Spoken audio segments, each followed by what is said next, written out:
committee reports? 12. What? That's what I'm suggesting. Yeah, we were talking about it in there. Oh, yes. We talked about it. Ray and I talked about it days ago, so Probably Oh, like well, an you hour went. ago. no. It was at least yesterday, but it might have been the day before, right? Right?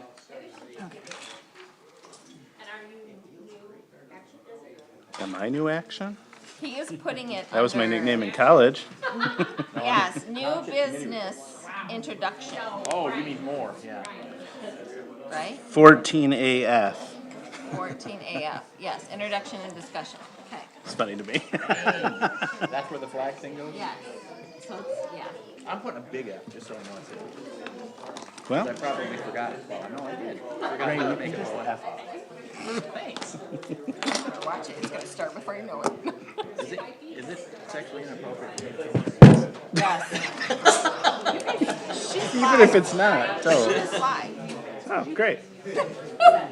People can see what kind of fun bunch we are. Are we looking for action on this? No. Introduction, yes, that's where you want. Oh, okay. Well, it was so far down. I was in the Well, here, and there. when Karen Annals printed of the it, it was- agenda. When Karen printed it, she did back to back. I did too, but I do 4 pages of. All right, so we are putting this under schooner goes, MERS goes, employee sick buyout. That goes, so then it's here.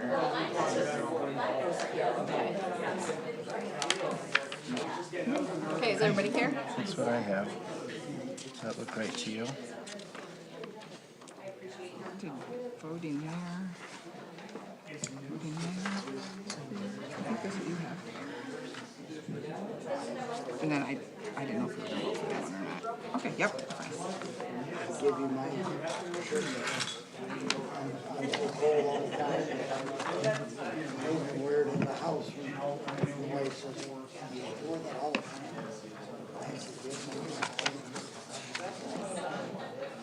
Oh, but I think we have to vote here because it has to be turned to if we're gonna put them Somebody taking pictures? to the auction, yep. Karen, are you ready?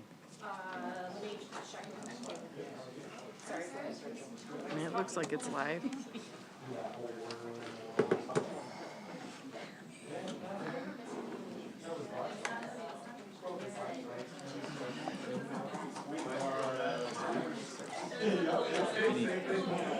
No. No.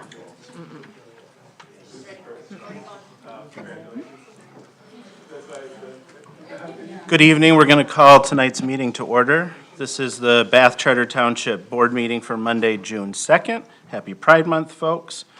Let's start with the call to order and the roll call. Mr. Fields Bliss? Here. Ms. Butler Challenger here. Ms. Wilson? Here. Ms. Hagerman? Here. Ms. Kellerman? Here. Mr. Kaki? Here. Mr. Rosecrans? Here. Gang's all here. Item 2 on the agenda is civic reflection. We'll start with a pledge of allegiance, followed immediately by a moment of silence. So please stand if you are able to join us in the pledge. I pledge allegiance to the flag of the United States of America, and to the republic for which it stands, one nation, under God, indivisible, with liberty and justice for all. Thank you. Now a moment of silence. Thank you.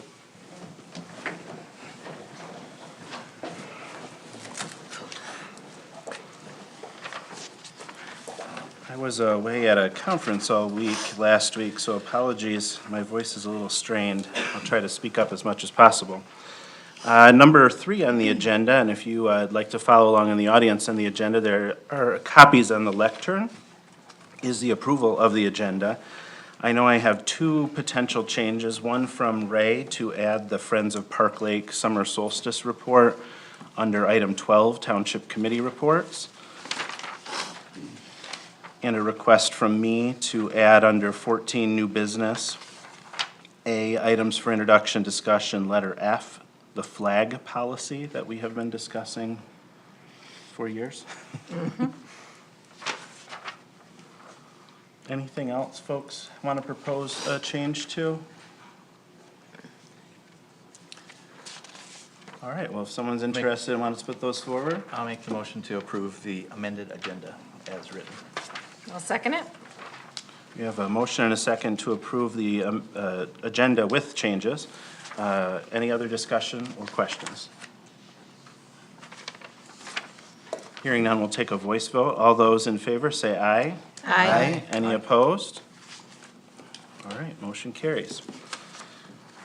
We have ourselves an agenda. Item 4 is disclosures of conflict of interest. Does anyone have a conflict they would like to disclose to the board tonight?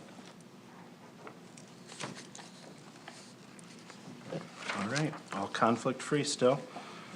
That brings us to item 5, which is public statement 1. This is an opportunity for members of the public to address the board. It is designated for statements concerning agenda items for tonight only. There will be a second opportunity with an additional up to 3 minutes for folks to tell us anything you'd like to talk about at the end of the meeting. Is there anyone in the public who'd like to address the board?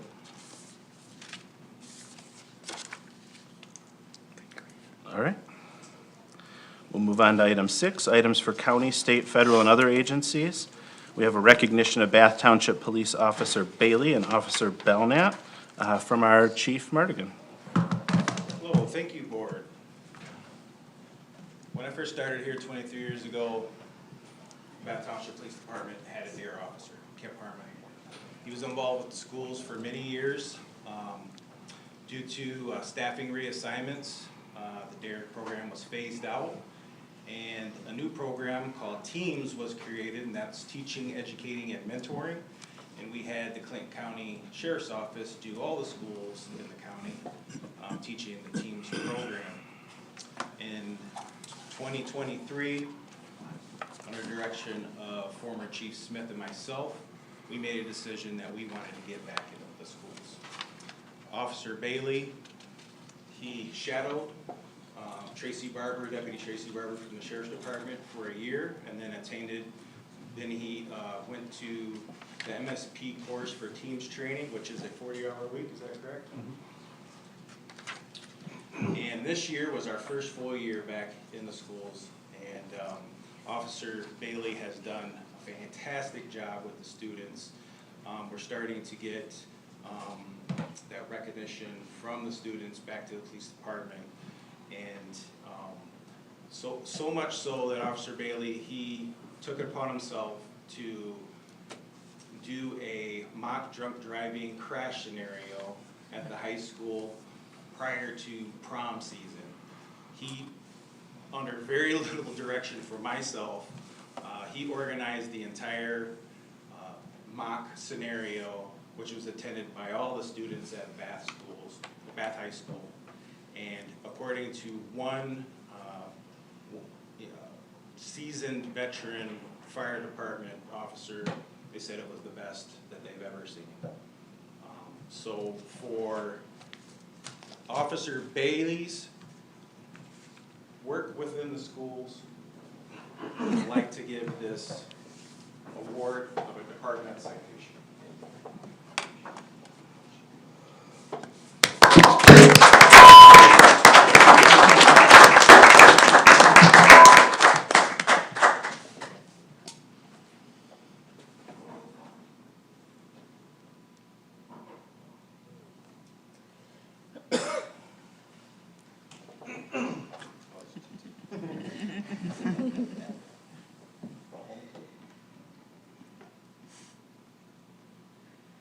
Thank you. Thanks, Chief. Yep. Stay here? Yes.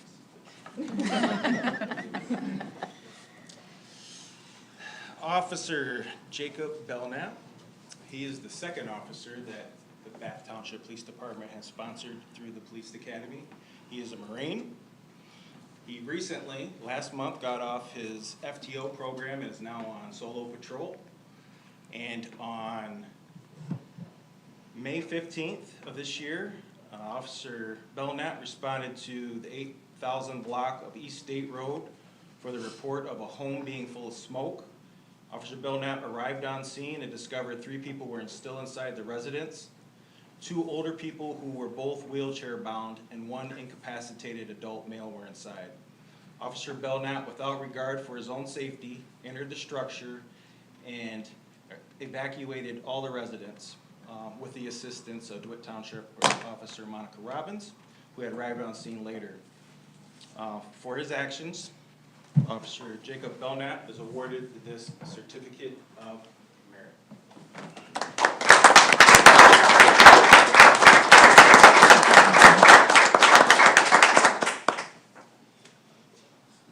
I was getting out of your picture.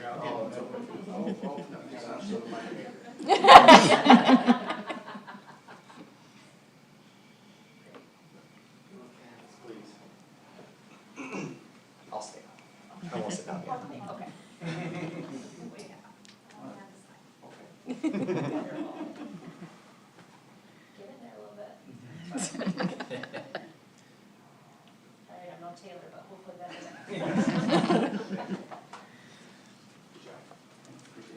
Can you give both of us up there? We did already? Yeah, I got you. Yeah, Oh, yeah, two? she got. The two? Okay, that worked. All right. Nice job. But it will start in three. Let me make sure before we move on. That they took, They took all the ones Taylor wants. or you ran out of film maybe. Yep, I got all of you. Just in closing, I'm just very proud of both our officers, our entire department, for all the good work that they're doing. Of course, these are two unique situations that I felt deserved some recognition, and I'm hoping to do this more in the future. So thank you. Thank you, Chief. Officer Bailey, my children point you out every time we see you, so you're doing something right. Thanks for your bravery, Officer Belknap, as well. Thank you. Thanks, guys, for coming.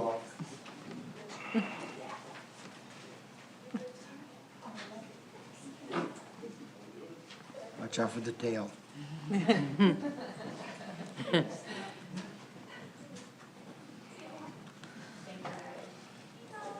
The impression people aren't here to see us.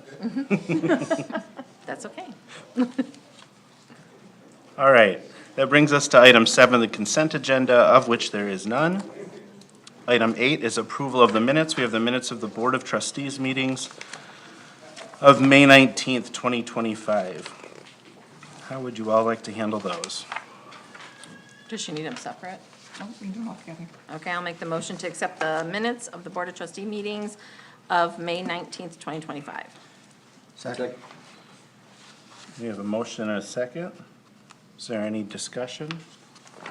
Any questions? Seeing none, we'll take a voice vote. All those in favor of the approval of the minutes from the Board of Trustees meetings on May 19th, 2025, please say aye. Aye. Any opposed? All right, our minutes are approved. That brings us to item 9 on the agenda, approval of the vouchers. How would you all like to proceed with that? Motion to approve the vouchers? Second. We have a motion and a second to approve the vouchers as presented. Is there any discussion? Questions? Seeing none, we'll take a roll call vote. Mr. Rosecrans? Yes. Ms. Hagerman? Yes. Ms. Kellerman? Yes. Mr. Catke? Yes. Ms. Wilson? Yes. Mr. Funes Bliss? Yes. Ms. Butler Challenger, yes. Vouchers are approved. No treasurer's report until next month. There are no committee appointments, number 11 tonight. That brings us to item 12, which we have amended to include the Friends of Park Lake Summer Solstice Report. We'll invite Judy up. Take it away. Good evening, Judy Gardy, Friends of Park Lake. We are having our Park Lake Summer Solstice celebration. I think this will be about our 12th year on June 20th. That is the summer solstice from 6 to 10 at Wishwasher Park. The main event is we'll have a free concert with the Shellouts, which is a local group. They have classic 90s and to today, and it'll be family friendly and fun. We'll have a food truck there. Balloon twister, face painter, and Kona Ice will be down there as well. We would appreciate the support of the township for 10 tables. This is a much smaller event. 24 chairs. We need the tables in the pavilion unlocked so we can move a couple of them out and put the band down at one end of the pavilion. And then we would also request one-day liability waiver for the park for the event. So we appreciate your support in moving forward on this, and it'll be a free, fun family event for the whole community. Questions? Is there a particular age range you're targeting at this year?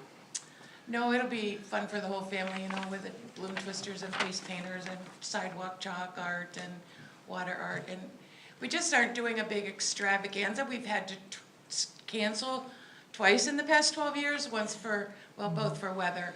Once because it was too hot and the other time because it was storming. But we thought if we had a shorter event, just a concert, then we've done, this will be the third concert that we've had.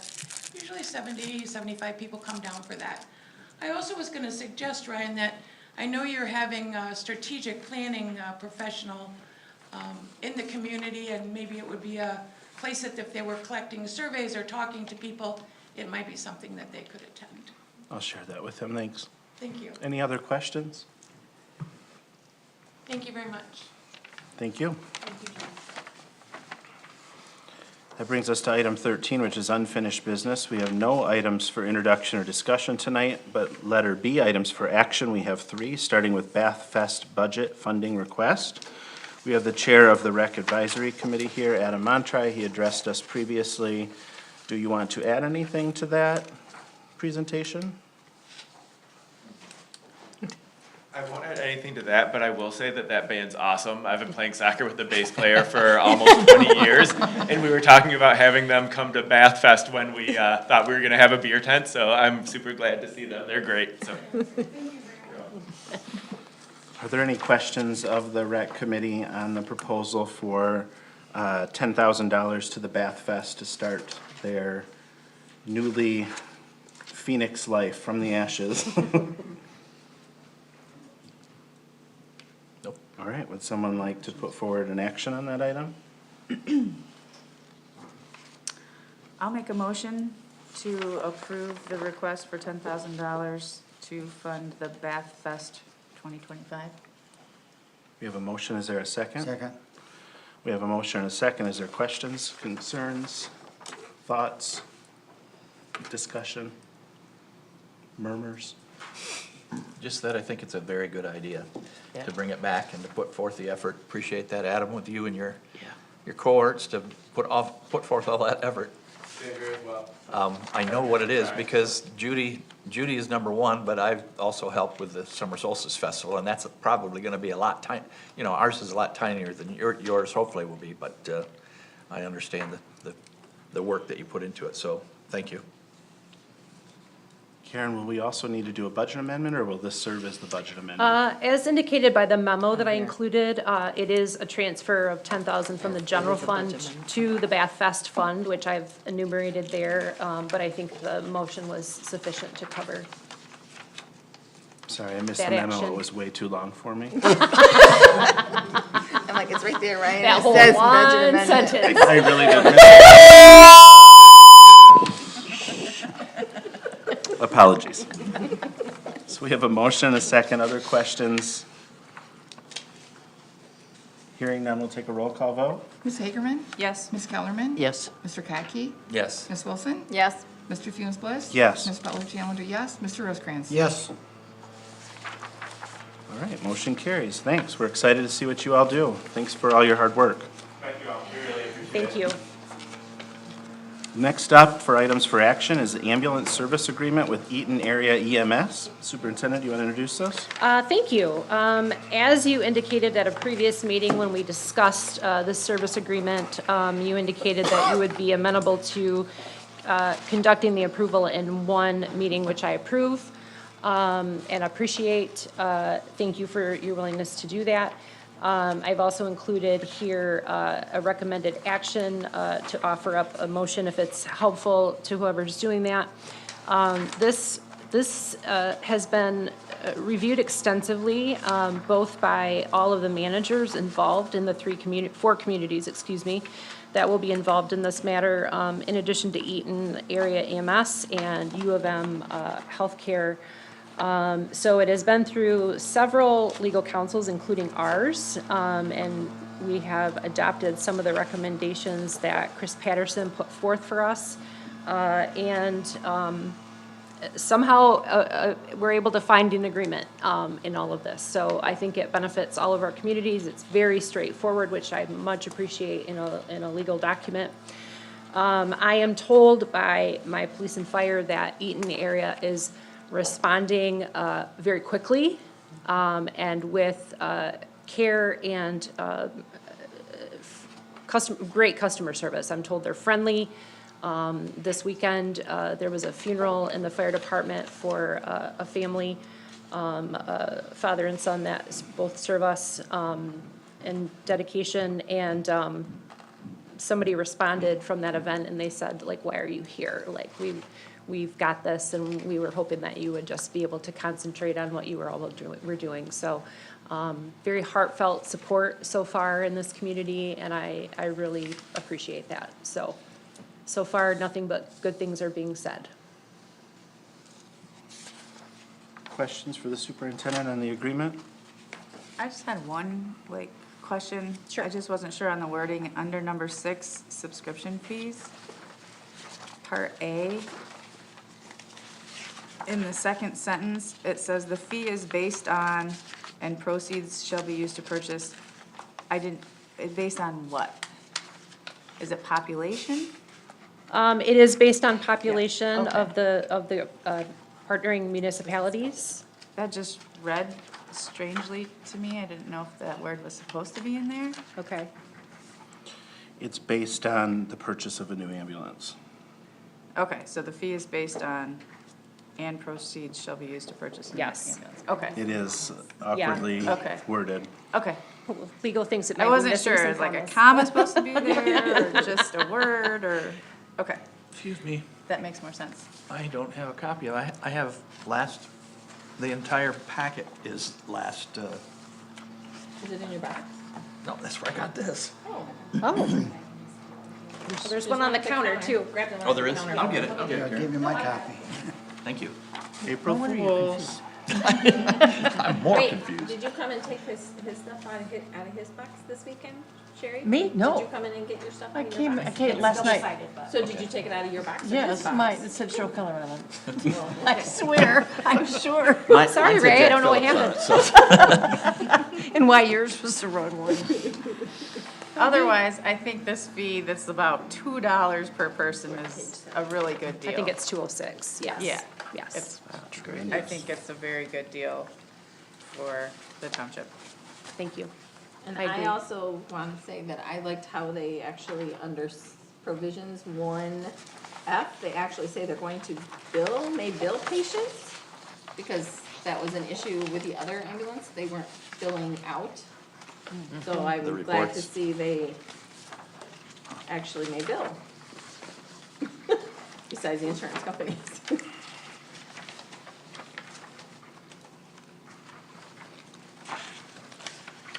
How do you plan to share this information with the public? Staff and I have not discussed that yet. Taylor obviously has been off on some medical leave, and so we'll be circling back to that and sharing a plan out. My intention would be potentially a direct mailing to those in the area, Facebook, any newsletters. bills go out. Tax bills go out July 1st. We could reach them that way as well. As far and wide as we can, and as directly as we can. I think it would even be worth the cost of a direct mailing piece to everyone that we can reach. Critical service and people, it's one of the hot things on people's minds. When you call 911, you certainly want to know that someone's going to respond to you, so. Or that the name is gonna be different. Yes. Than it has been. Yes, Yeah. where they've been That's familiar with immediately into Mercy, yes, Mercy, that yeah. they will be seeing a different provider, but, Is Bath gonna be in that name? no, it's gonna be Eaton Area EMS, unfortunately. I wish they would say Bath and others. Bath and other, yeah, and everyone else, yeah. I'll leave up. Other Can- questions? This is for action, correct? It is. It is. I would like to make the motion to approve this Read this Agreement. recommendation.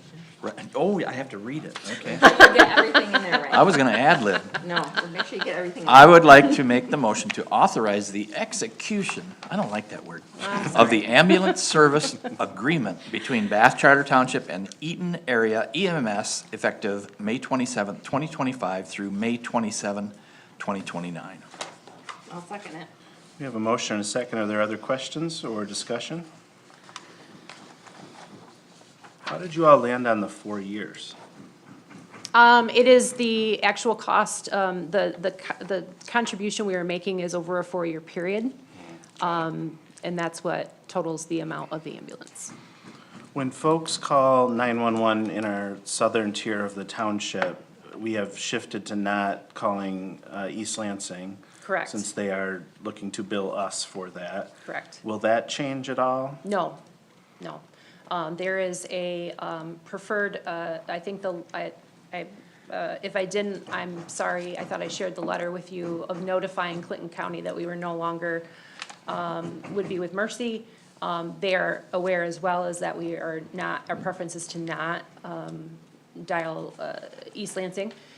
So we have a preferred provider list, and they use that order in serving us and our residents. And East Lansing isn't on it? That's correct. Great, all right. Yeah, Clinton area, Langsberg, many other jurisdictions, but not. Great, I know that was causing some heartburn down there. With the And our deficit. other, I know we're gonna take a vote, but my counterparts will be taking this up with their boards for action on next Monday. So Oh, the other you- townships. You are the first, but they will, Really? following suit with us next Monday. Great. Thank you, Any Karen. other questions or discussion? All right, we have a motion and a second. Let's do a roll call vote. Ms. Kellerman? Yes. Mr. Kotke? Yes. Ms. Wilson? Yes. Mr. Funes Bliss? Yes. Ms. Butler Challenger, yes. Mr. Rosecrans? Yes. Ms. Hagerman? Yes, thank you very much. Motion carries. Excuse me, one last question. Will this contract be on the Bath Township website? We most likely will do that under the public safety, Yeah. And so people can reference that. I think there's probably gonna be questions. you Sure, know, so, yep. thank you. And as such, the fire chief interim and hopefully permanent fire chief, myself, anybody can answer questions on that. So we will make ourselves available. Maybe as part of the communication plan, we could have a frequently asked questions. Yes, For the average person, this doesn't mean much, right? They're gonna pick up and be able to call 911, someone's gonna show up on time. But it does help folks navigate. yes, All right. agreed.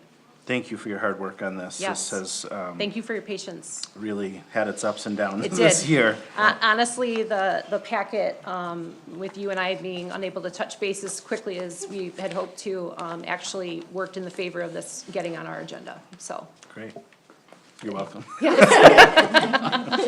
Have another daiquiri. Napa Island. Yeah, this is, to me, an outcome that I would not have expected. Me either, me It's either. really the better than any outcome that I was prepared for, so. I would agree with I you really appreciate your completely. hard work on this. Thank you. That brings us to item C, the MERS defined benefit plan adoption, agreement to separate employees in an existing division, 01 union employees. Oh, 01 union and employees, is that what? It's separating the employees from the existing. The existing is the 01 union, Got it. Taking them out of the 01 union Correct. employees, got it. correct. Why does it have to be 01 and 10? I don't know, that was up to MERS. 01 and 02. They were the ones who chose. They chose and they said 01 and 10. Okay, well, if it gets mistyped, it's on them. The clerk probably appreciates your comment, because she'll be the one dividing everyone.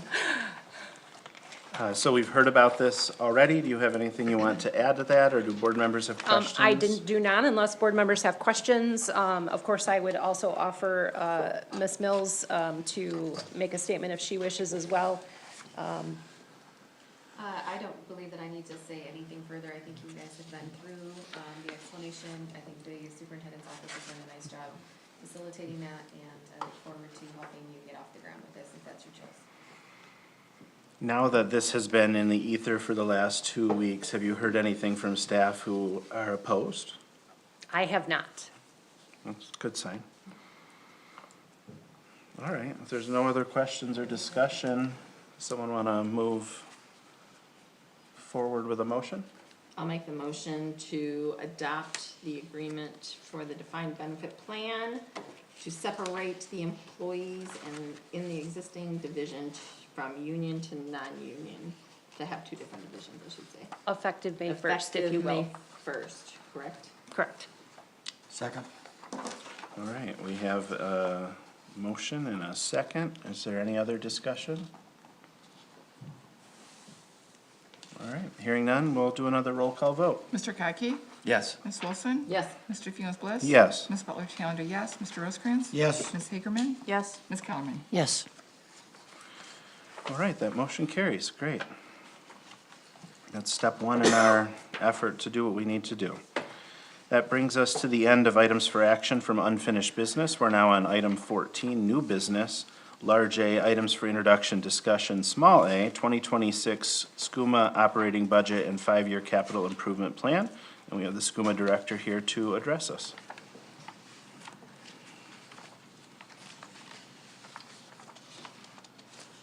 Welcome, sir. Thank you, good to see you all again. Make it a regular stop. I have to give you a desk. I think there's some comments about a new employee coming, so, back there, so. I'll be brief, but, as quick as possible. The 2026 budget, it's really trying to tackle, what hurdles everybody is seeing. Wages, healthcare, and retirement. This is, as you folks just took action on a MERS item, we have the same concerns as we move forward. So 26 budget has a 5% increase over the 25 budget. This does include the full impacts of the bond from the current project that's looking to get wrapped up. It also does include additional payments to the pension plan. We are funding at a 6.5% rate of return versus the 6.93, which is mandatory. We have done that over the last 7 years. It's worked out well. Of course, it's all market dependent. So part of the impacts in this budget, we are on the 23 actuarial, which was a negative year or less than ideal year. So we had a higher contribution there. I anticipate this year's actuarial coming down, but we have to start our budget process so early and get adoption. So we don't get to have those numbers until it's too late. But we will hopefully see good reflections there moving into the 27 budget process. Other highlight is we did move forward with an increase to the contributions to the CIP. That's a reserving fund for the process side. We currently fund the plant side at 65%. We are moving from 100% to 115% rate for the process side. And this is related to the RBC project that's going to be in our future. When is the big question mark? When I came here nearly 10 years ago, it was then. We've stretched that out to the current time, but we're looking probably that 2030 to 2032 range. It's projected to be at $12.3 million right now, and we are going to try to cash fund that, so that's the idea right now, to get ahead of that process. So we wanted to make sure we could fill that hole now and get ahead of the game. Particularly with good investment returns, this is very possible. Moving directly into the back budget itself, and I apologize, I'm not 100% sure what you guys all got. I think if you got the whole budget. Yeah. Yep. Okay, perfect. Page 7, that shows the payment breakdowns over the past 3 years, so 24, 25, and 26. You can see the increases, and then ultimately it schedules out into. A quick explanation is the 102 account is mass collection account, so the funds that directly fund the operations of your collection system. So the lift stations, the pipes, that's BAF 100% funds that. And so that's that 102 account you see there. That covers all the time and effort and funding of that operation. The 105 account is a shared account between DeWitt Township and Bath Township. So there's 2 stations that are owned together with DeWitt Township to share the flows. And that's based on a 3-year rolling average of those flows. So you'll see that contribution, that's why you see that little bit of percentage change over the years, so just an explanation there for those who are not familiar with it. 200 account is based on ownership, so that is what it is, it was reflected in the articles that you guys addressed a month prior. 201 is process, so process is anything that is impacted by the flow, Bath contributes. So that's for the plant operations themselves. And the 666 account, as much as I hate that number, it is for the IPP program. So a small number, but that is captured through your industrial applications that you get and funded by those folks, but that's the contribution there.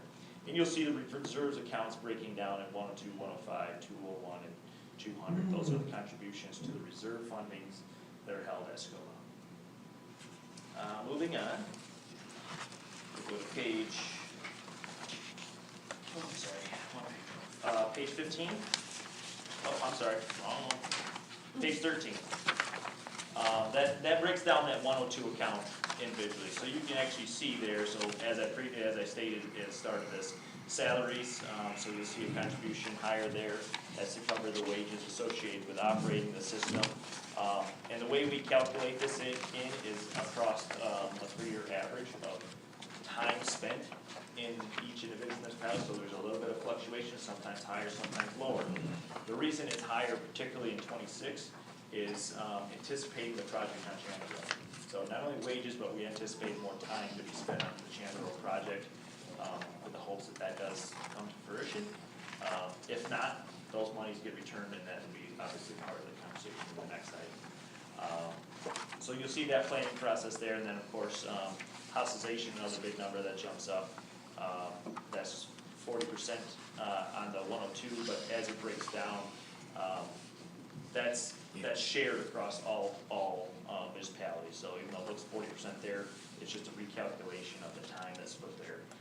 Again, hopefully our healthcare numbers come back much better than they do, but we're not going to see them until November, and the budget will be approved at that time. So, okay, moving on to page 21. This will be the 200 account. So this is all based on ownership. So the flow that Bath actually owns. That's at 16.7273%. You'll see not a lot of changes here. Small increases in salary. Big number here, 36% for the hospitalization. You'll see that increase, and then MERS retirement. So this is where the MERS piece kicks in. That's 23% over the previous year. And again, that's addressing what was actually required and the additional contribution piece that we've continued. Then moving on to the very next page, 23, that's 201. You'll see that moving forward as well. Hospitalization, a big piece. We did see a good reduction in our process chemicals. Equals out to be 11%, but $20,000. This is due to the project that is being finished up now, so we no longer have to feed sulfur dioxide or chlorine gas or hydrochloride, depending on what we were doing. So we no longer have to feed those with the new process, so we're down to 1 chemical, and we're actively looking for a new solution there. We're doing some pilot testing, so hopefully, rough numbers, hopefully save an additional 30, but we don't know that yet, so we gotta get through that process. So again, any funds that are not spent obviously come back to the township in that fund allocation that you guys would take action on next. So, industrial pretreatment, the 66 account, nothing is significant there, but if you want to go to the CIP real quick, I'll touch on that, and then answer any questions. So the 5-year CIP, this is a part, I'm sorry, page 32. You can see a few items have, of course, moved from year to year. And this is that we're trying to get the most life we can out of everything. That's really what it comes down to. There's calculated balance to that. You'll see our primary clarifiers moved out to 27. They were originally 25, but we didn't want to add that to the complexity of the project. And there was no added financial benefit to adding that to the project. So we pushed them out to 27, trying to get as much life as we can out of those mechanisms. And then the other item is, of course, vehicles. those are constantly kind of a moving target a little bit. But the rest of the items you see laid out there, and happy to answer questions on anything. But it's operation-based, what we plan to replace, and this is all funded through that reserve allocations. So this isn't impact on necessarily your annual funding, other than keeping that reserve fund going. So this is all part of a larger 30-year CIP that we based that on. So any questions? Any of this that I'm happy to answer? I have one. Yes, sir. Is there a national sewage treatment association that you go to maybe get suggestions for new chemicals or something? Where do you go, where do you get that, where do you glean that? It's lots of times, I mean, that's a great, great question. So, there's different associations that, you know, bring, events together, and a lot of times, that's where case studies are presented, they trigger ideas. And lots of times, we're a rather unique group, there's not a lot of us around, Yeah. so it's just a general conversation and reaching out to other partners, saying, hey, have you tried this, and sharing that information. We're kind of left on our own for a little bit, through trial and error. This came through a bench test that we, through our chemical manufacturer, we reached out to them to what other possible solutions that we had, which generated a bench test and had some promising results. So, so that's where most of that information comes from. Thank you. Is there a document in here that just gives us the basic revenue and expenses not broken out? No. Not on this, but I can get you that.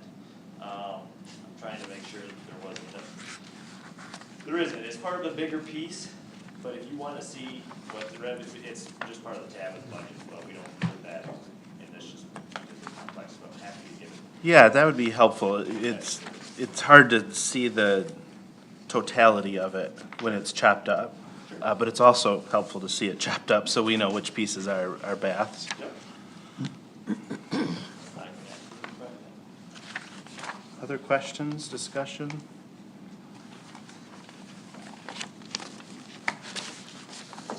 We anticipate seeing this on our next agenda for approval. All right. Jack will be back with us again unless something happens to answer any last questions that you may have before we take that action. Great. And Is you're this sticking with amount- us right now, right? Yep. To talk about the remaining fund balance for Bath? Sure. So the fund balance from the 24 budget is, as you have it in front of you. So every year this gets brought back to each board. This is, so essentially, our fund balance works a little different than everybody else's general fund. We zero out essentially every year. Everybody gets their money back that's not used. And then it's each individual municipality's choice to do whatever they want with that money, whether they want it to back, whether they want to put it into one of the reserve funds. And that's what we're here tonight, for you guys to at least have the conversation about. Typically in the past, it's kind of went all over the place. It depends on what's going on. Sometimes the municipalities have taken it back if they had a project they needed the funding for. And then a large portion, at least in recent time, they've kept it at SCUMA, anticipating the projects they have at SCUMA to kind of give a buffering there. And it also has some investment benefits as well. They're part of a larger pot of money. We have access to the same investments as everybody else does. That's all statutory limited, so it's strictly up to the board in which they want to do. I would recommend at this time keeping it that lift station reserve account.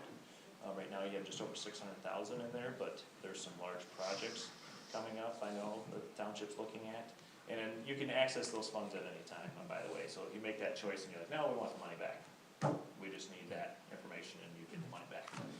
It's not like we're looking to keep it in our coffers for any reason. It's just looking to make sure it's there and you can benefit from a larger pot if you choose. What do we usually do?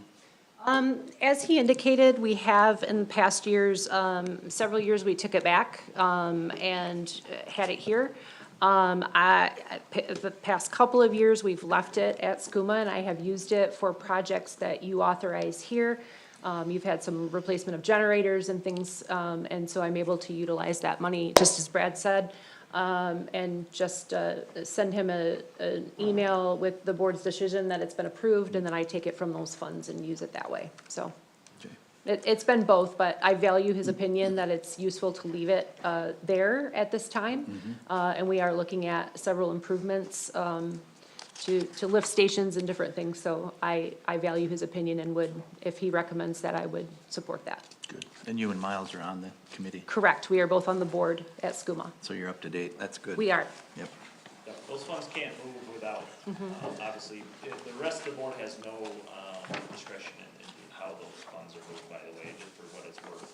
Not that it would be, it's strictly Bath's choice of what they want to do. And I would offer that SCUMA just received their audit for 2024, and it was a clean, unmodified audit, so they're doing very well with their finances. Good.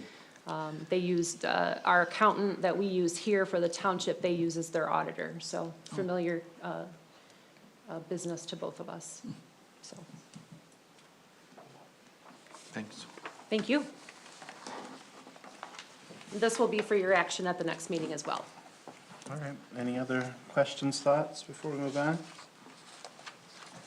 All right. Thank you, Brad. Thank you, have a great night. Thank you, you too.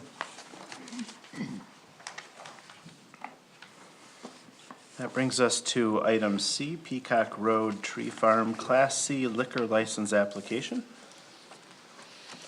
Thank you. So I think Diana, good afternoon, contacted the clerk and asked for our support on their resolution that they need to file with the Michigan Liquor Control Commission for their Class C license.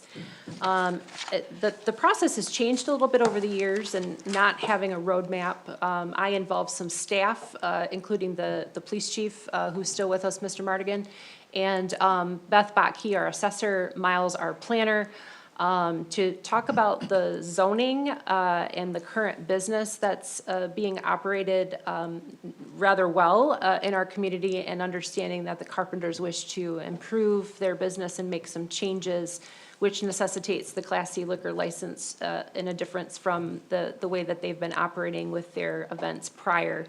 All staff are here tonight to discuss that with you. They've sat down and met with the carpenters. The carpenters are here to meet with you as well. As a staff, we support this moving forward and supporting their Class C liquor license to the Michigan Liquor Control Commission. That will kick off a document that pegs the police to get involved and look at what kind of calls and what kind of operations they have there. And we are all supportive of going through that process with them to help them improve their business in our community. So we have Beth, Miles, and Chief Mardigan all here to kind of explain the differences, as well as the carpenters if they'd like to make a statement tonight. Did your staff have any concerns? I would invite Beth and Chief Miles, all met with them, and I don't believe so, but I'll let them speak for themselves. Sure. The police department doesn't have any concerns with any issues issuing this. My understanding is that they've had alcohol on the property. We haven't had any major problems at all, so no issues here. Miles and I met with Ed and Diana Carpenter, and we were able to learn more about their business, and they've been running since 2000 with the current special use permit that they were able to obtain back then. And currently their business model is that they rent their space, and then the renters would get their liability license. They bring in the alcohol, and they have a regiment on when their weddings, the events are going to start, when the wedding's going to start. They have a list of bartenders that they actually contract with, that the person would hire, and they have set rules and guidelines, and then it's very seamless, and they have very little issues or anything like that. they're looking to change their business model very little. They're gonna change their business model that they would actually be holding the liability license. The bartenders would actually be their staff. They're not planning on changing the hours or anything there. They would be the ones that would be purchasing the alcohol, and they would be having that there. No outside liquor would be allowed on premises. So that's one thing, and then that would make it very clear that it's gonna be set laws, and, so that they would have that control. And they do cater the dinners out there, so they would have more, they do serve more food than alcohol, so that's where that's still gonna fall under that Class C liquor license that they're looking to acquire. I think one thing, Miles was able to engage with the carpenters on about the upcoming master plan, and that they do fall under that category of agritourism, so that we'll be able to have that engagement for later on. So I think that's pretty much our meeting in a nutshell, but we were very happy to meet with them. And if anybody has any questions, or if you want to add anything to that, we'll invite them up here. Do you have anything more? Yeah, I'll just say that I also appreciate you guys' excellent record keeping, and they are a model that I wish other business owners in the community would follow. Like Beth said, the one thing I would just add to that's really well put, Beth, is I believe that this transition will give them more control over the events that are happening on their property, which at the end of the day, I think is a benefit both to the business owners themselves and the township, so I'm full support of this. Maybe Ed can make a video and teach other businesses how to. I like his video. I like your videos. Yes. Yeah. It's like I was sleeping, Mom. Well, we appreciate this opportunity to be able to come before you, and we appreciate your kind words. And Chief, I love that you guys come out and see us. We love to give them coffee, we love to give them donuts and anything else. But we don't want you coming out for any problems, and we make it a point that that doesn't happen. Just to augment what they've already said, we operate until 10 o'clock. Ed and I are getting too old to go beyond midnight to close down our farm, because by the time they're done, it takes us about 2 hours to close down our farm. Really what we're trying to do is, our competitors all have their own liquor licenses. We're just trying to be able to capture that revenue. This is really what it's about. The idea about the food and the alcohol is really a requirement of the Class C license. We have to sell more food, at least 50% more in food than we are in liquor, and we already do that.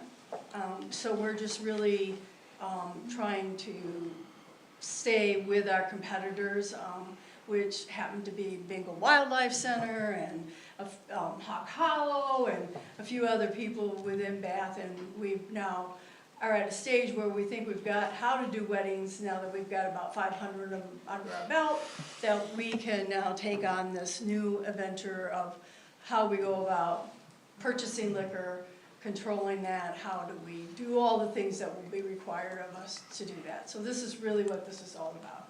It's just being able to capture the revenue of what we're already doing. And we are certainly happy to answer any questions that you might have. But it's just really for our wedding business. Oh, that was my question. Are you gonna open a bistro? Oh. Chair? I have a comment. Neighbors of 45 years, maybe now, 50, that there's nothing but positive about your operation from anybody in the neighborhood, me, and your help always when asked. And I really appreciate everything you do for our neighborhood. Thank you. Yeah, I can second. I've always had great experiences. They've been hosting the Senior Honors Night for Bath High School the last few years, and it's always just a gorgeous place to go, but it's really well done, and I've enjoyed going there. And my nephew has worked for you guys in the past. Davy Wright.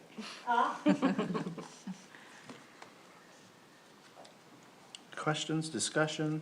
No action on this tonight. Anything from our staff? Anything else from the staff? Yeah. I assume you all did a site visit and taste testing? Mandatory. All right, thank you. Thank you as well. So another one, we'll move on to. Our intent is to, take action on this at the next meeting. That's great. At the next meeting on June 19th. 16. Oh, I'm so sorry, 16th. We'll approve it that night. I was on July for some reason. Yes, the 16th. It will, what will happen? The board will take action in support of your resolution so that you can complete your application. Okay. Okay? So then I can tell that to my investigator? Correct. Okay. Correct. All right, that sounds great. Well, thank you for your help. Thank you. You've been wonderful throughout this process. To be Thank you very fair, it much. sounds like we're gonna support it. Yeah. Well, no, it is certainly up to the board. You are not speaking on behalf of the board. Thank you. That's going to vote forward. They're going to You're just take saying you're gonna action. Take action at the next. Correct. Meeting, which is in 2 weeks, right? Correct. Thank you for your In the understanding. meantime, we're going fishing. Enjoy. I just want to say, working on Bath Township has really been a pleasure. I've belonged to Michigan Agritourism, I've been on the board, and a lot of townships are very difficult to deal with. And Bath has really been pretty easy, I mean, very supportive, That's great. so thank you. We don't often hear that, so thank you. Could you repeat that, please? I hope the fish are biting. Make sure you get that in the microphone. All right, so that brings us to 14 big A small d, MERS defined contribution plan from our superintendent. Thank you. So I know this is a very, my memo was very long. I hope that it was well organized and hopefully easy to understand. I know that several of you joined us for training with Ms. Mills, which was very helpful as well. I will just offer myself up if you would like to discuss anything, if you have questions. And hope that Ms. Mills will support me, and I know she will. Although I have taken the last year to learn a lot about this subject, I sometimes don't always find the proper words, but she helps me do that. So, and of course, the finance committee members, the treasurer, the supervisor, and the clerk have been instrumental in this process, so it really is an open dialogue for you to make comments and ask questions, and we will make our way through this. So how can I help? I have one question. Just one, I think. Okay. On number 2, definition of compensation, base wages is selected. So that would, am I correct in assuming that any overtime or bonuses that would be earned would not be included? That is correct. In that formula? That is correct, and that was a strategy for the township to understand its liability in this matter. I know that was part of your training and a great question. Our previous plan included almost everything, even stipends on vehicles. So this is a more manageable, a more well-known, predictable number that we can arrive at each year for our employees. Do our non-union employees typically work overtime? Some of them do, yes. Some of the Miles, Ben, Director of DPW, some of them don't. They're considered more of a management position and don't receive overtime. But some of our hourly workers do, in fact, receive overtime. Okay. That was gonna lead me to one more question. Should have written it I down. have a feeling we're gonna be here a minute.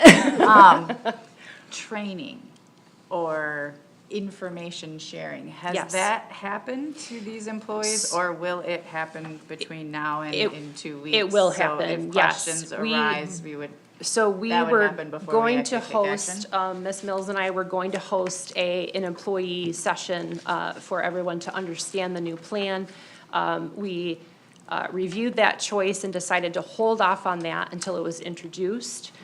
Because of course you have a say in this as well and what this will look like. So we felt it best to try to receive the feedback and questions or concerns that might exist here before we took that to the employees. Many people seeing this in the packet have had some positive feedback in terms of what it is looking like the plan might be. So it has been positive. questions have arisen, but most of the feedback has been tremendous. Okay. Mr. Rosecrans? Yes. Is this both the non-union and union? This is only non-union. Non-union. So That's correct. You still gotta They're negotiating. negotiate with the others. Correct. All right.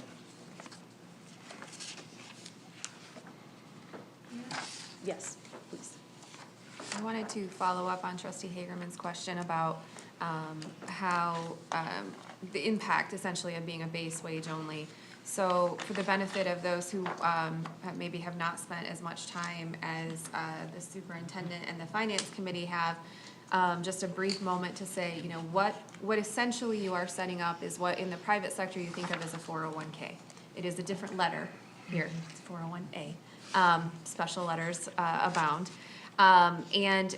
So essentially you are looking at what percentage of compensation that is earned is also contributed toward this 401A plan. So when we talk about a proposed base wage only descriptor, that doesn't mean, of course, and I know we have discussed this, that doesn't mean folks don't get paid for that. It just means when it comes to calculating the township's contribution and the employee's contribution, you're not maybe adding in all of those extra things, and that gives some predictability for both parties, I think. And so there are also savings to the employee that if they get additional funds in their paycheck that were unanticipated, you know, some surprise overtime, for instance, if I were entitled to it, I still get paid my overtime, but I actually get to keep a little more of it because it isn't going into my 401A. Certainly, we've also discussed collectively that there's lots of opportunities for township employees, union and non-union alike, to utilize other vehicles for themselves for retirement planning. And that is something I would not want us to lose sight of, that this is not the only way that one can save for retirement. I suspect many of us around the table have tried to do that strategically as best we could through many vehicles. But it does allow for, as the superintendent indicated, some planning. If we know what the base wage is for township non-union staff for the year, we know what the expected base wage is going to be, assuming all things, all staffing and everything. You have predictability. You then know exactly what that check is that you are writing to MERS for your employees while they are here, which is not as much predictability as you currently have with folks in a defined benefit pension plan. How easy is it for employees to make one-time, I don't know if one time's not the word, but to make a change to how much is contributed from their paycheck into those accounts? Let's say that an employee knew they would be working a bunch of overtime and they wanted to have that money deposited into their retirement account. How easy is that? Would it be for an employee to make that change from one pay period to another? So we have spoken on staff, the clerk, the treasurer, and I, about the ability to effectuate those changes. Our payroll staff is small. It's Taylor and it's Samantha, both in my department. And we want to be able to accommodate those changes, but we think that there may be a necessity to offer it, let's say, once a month. And it may just be, we have to wait and see how many of those requests come in. But we're trying to understand, because we make that payment after the last payroll of the month, currently monthly, and plan to do monthly with this one as well. We will have to see what that looks like in real time and how many of those changes we're making. So, just curious, yeah, as an employee. But want to try to accommodate, yeah, do want to try to accommodate like that. it when you ask to make changes like that. Do you have anything to add? Well, they want to make sure they're doing the right thing. They don't want to make mistakes, so. Yeah. I would also clarify that when it comes to the defined contribution element here that you're talking about establishing, it is not the case that employees have the right to up and down that as frequently as you might, for instance, in a private sector setting where I can say one thing today and tomorrow I say, I'm just kidding, I would like to take a lot more or a lot less out. It is a flat sum once determined by the employee for this vehicle. For other vehicles, a 457 or anything else that might be established, you certainly have more flexibility. And I can add to your background of your question to say there's no minimum or maximum legal requirement on that. I have a lot of clients who say you can do it once a quarter. I have some that say monthly. There are still out there some that do per payroll, but all of the payroll people want to pull their hair out because of it. So I can confirm that. Other questions? I just have a moderately segue question. Is it the salaried employees, non-union, for the township, do they have like any written agreement about non-compensatory time or anything like that? When I was on salary in the past, you would kind of keep track of the time you put in over your, whatever your, agreement stood for. Mine was 48 hours standard work week. Yeah. And anything over that that was significant, you'd kind of keep track of that, so then if you wanted to add like 3 days to your vacation or something, you could do that. We do have comp time. Yeah. That we use. Sorry, I should have so- just said that No, easy. it's okay. No, and I don't know if it's called that everywhere, but we Yeah. do have that, and we allow the flexibility of people to use that time Good, thank you. as they would like to. Usually within a short period of time after earning it. A week or two. Okay, that's Yeah. interesting, yeah. In the public sector, compensatory time, which is the long form of comp time, is designed to be a replacement for overtime compensation. Right. So to the extent that the township is using it to essentially allow for some flexing of schedules, so let's say Miles or the chief are here for, a 17 or 18-hour day, maybe there's going to be some flexibility given on when we see them again tomorrow. In the public sector, particularly in Michigan, there are some pretty clear rules about what is required for comp time. Comp time itself is not available in the private sector. The private sector does something more like a flex, or they might, if your position, for instance, is not itself overtime exempt, you would certainly still be tracking those hours, because maybe you were working under a set, they're called BELO agreements, is what it sounds like you had. So that allows for that knowledge about what is being incurred and what costs may be owed. So the township has been working on that. I know in some of the redos for the handbook, we're tightening some of that up to clarify those expectations, but it is certainly a vehicle that's available. Yeah, thank you. I know we're getting more and more employees, so We are, we're growing. and the laws keep changing. Yes. It's a good time. Anybody else? I do apologize, I should have noted this when we started the meeting. Your emergency roof repairs are occurring as we are conducting this meeting. So I know you're hearing a lot of noise and it may be distracting. I'm very sorry. I hope it doesn't interfere with the video of the meeting, but very much needed to be done. And they are working longer than I thought they would, which is fantastic. Maybe it'll get done sooner. And they'll charge you overtime. Before the rain comes. Hopefully, yes. I asked you about the split in the employee groups, if you had heard any feedback, negative feedback about that. Have you heard any negative feedback about the defined contribution plan from staff? I have not. I have not talked to a lot of staff, but I would say I've talked to probably 3 to 4 staff members. It is positive. They are looking forward to potentially having more money, more take-home pay. They are also looking forward to investing that either on their own or in other vehicles that we may potentially currently offer or offer in the future. So people are very much looking forward to that, as well as appreciative of the township picking up the difference. That has been a comment I've heard from several people as well.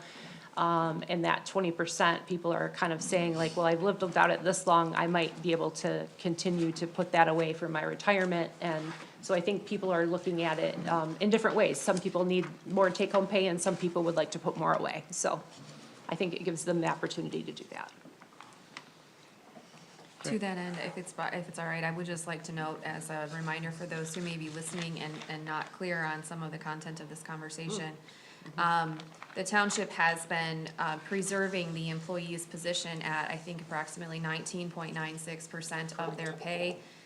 All other things being equal in the township, not having taken that action for the last year and a half-ish, employees at this point, under the current state of affairs with the current defined benefit pension plan in which all employees participate, employees would be required to contribute approximately 27% of their pay into their pension plan, which is part of what is spurring this for those who have maybe not been listening in on those prior conversations.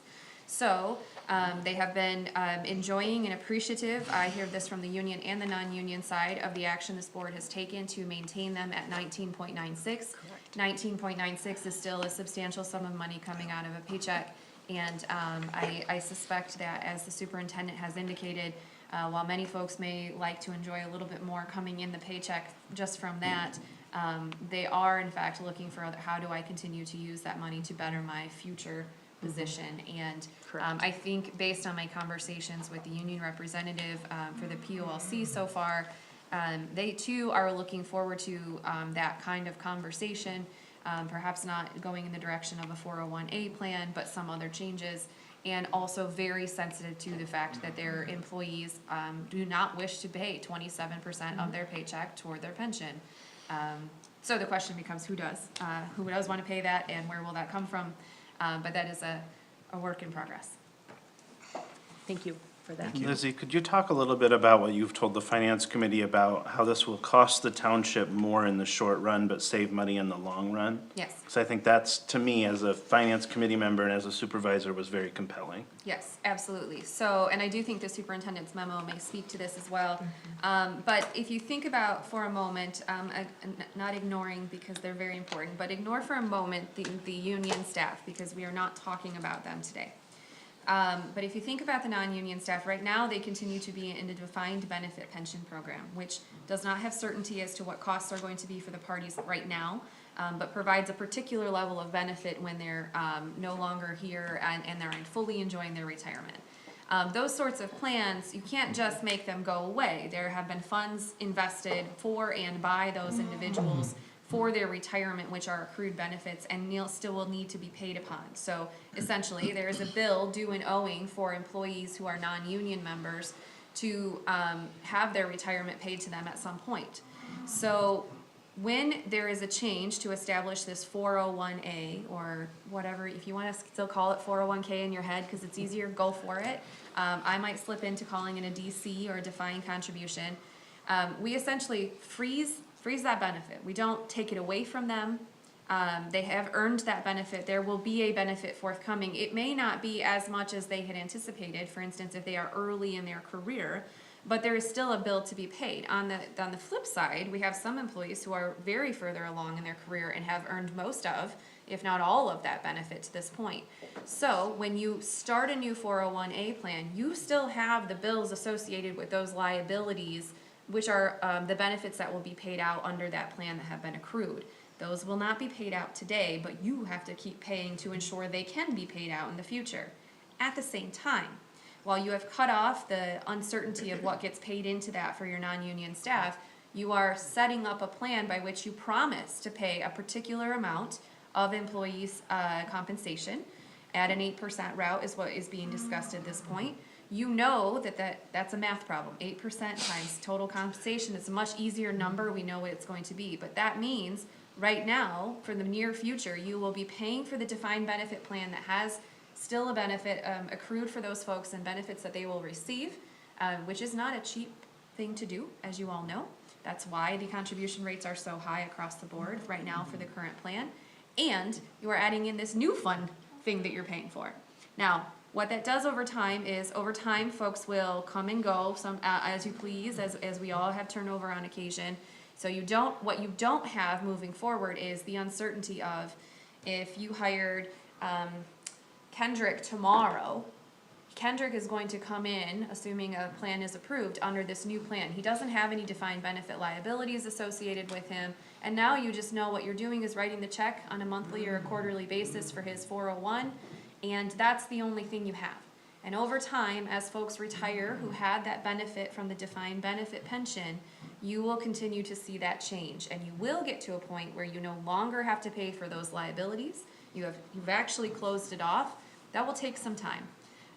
What you have done, though, is secure your predecessors some 20 years in the future to know that they will not have the defined benefit pension liability struggle that you are experiencing in a very real way today with your employees. But understand that your costs will go up in the short term while you pay both of those sides of the party. We're helping our successors. Yeah. Our predecessors got us into this mess. That's why I chose those words. Yes. How do you remember all that? And it's basically lives articulate. in there. No, you didn't stutter, you didn't misquote anything. That's why I lean on her a lot. She has the words. That's impressive. She has a whole law degree. Yeah, all of the above, JD. When I worked in a factory back when I was 18, I started. This is no kidding, I actually worked with 5 World War II veterans. I mean, that's how old I am. But anyway, they would always brag, number one, about how many uncashed paychecks they had in their wallet, and number two, how quick they could get to not having to pay Social Security anymore. And basically back then, it was, you worked from the first of the year until May 12th or something. And by that time, all of that would go to Social Security. Now, as I understand it, you never get to that point where you don't have to pay it anymore. That's just a little sniglet that doesn't mean anything, but I thought I'd say it. Anything else on this issue? This will be brought back to us in 2 weeks as well. Yeah, there are 3 documents that go along with this plan, and I enumerated those on the agenda. I'm guessing we will take separate actions on those next time at the meeting. The clerk is shaking her head yes in agreement. But what you are doing, as essentially I laid out in the memo, is you're adopting the new plan. You are adopting an addendum for how people can get the match above 8%, the additional 3%. The township would put that 3% into the DC, while the employee would put their money into the 457.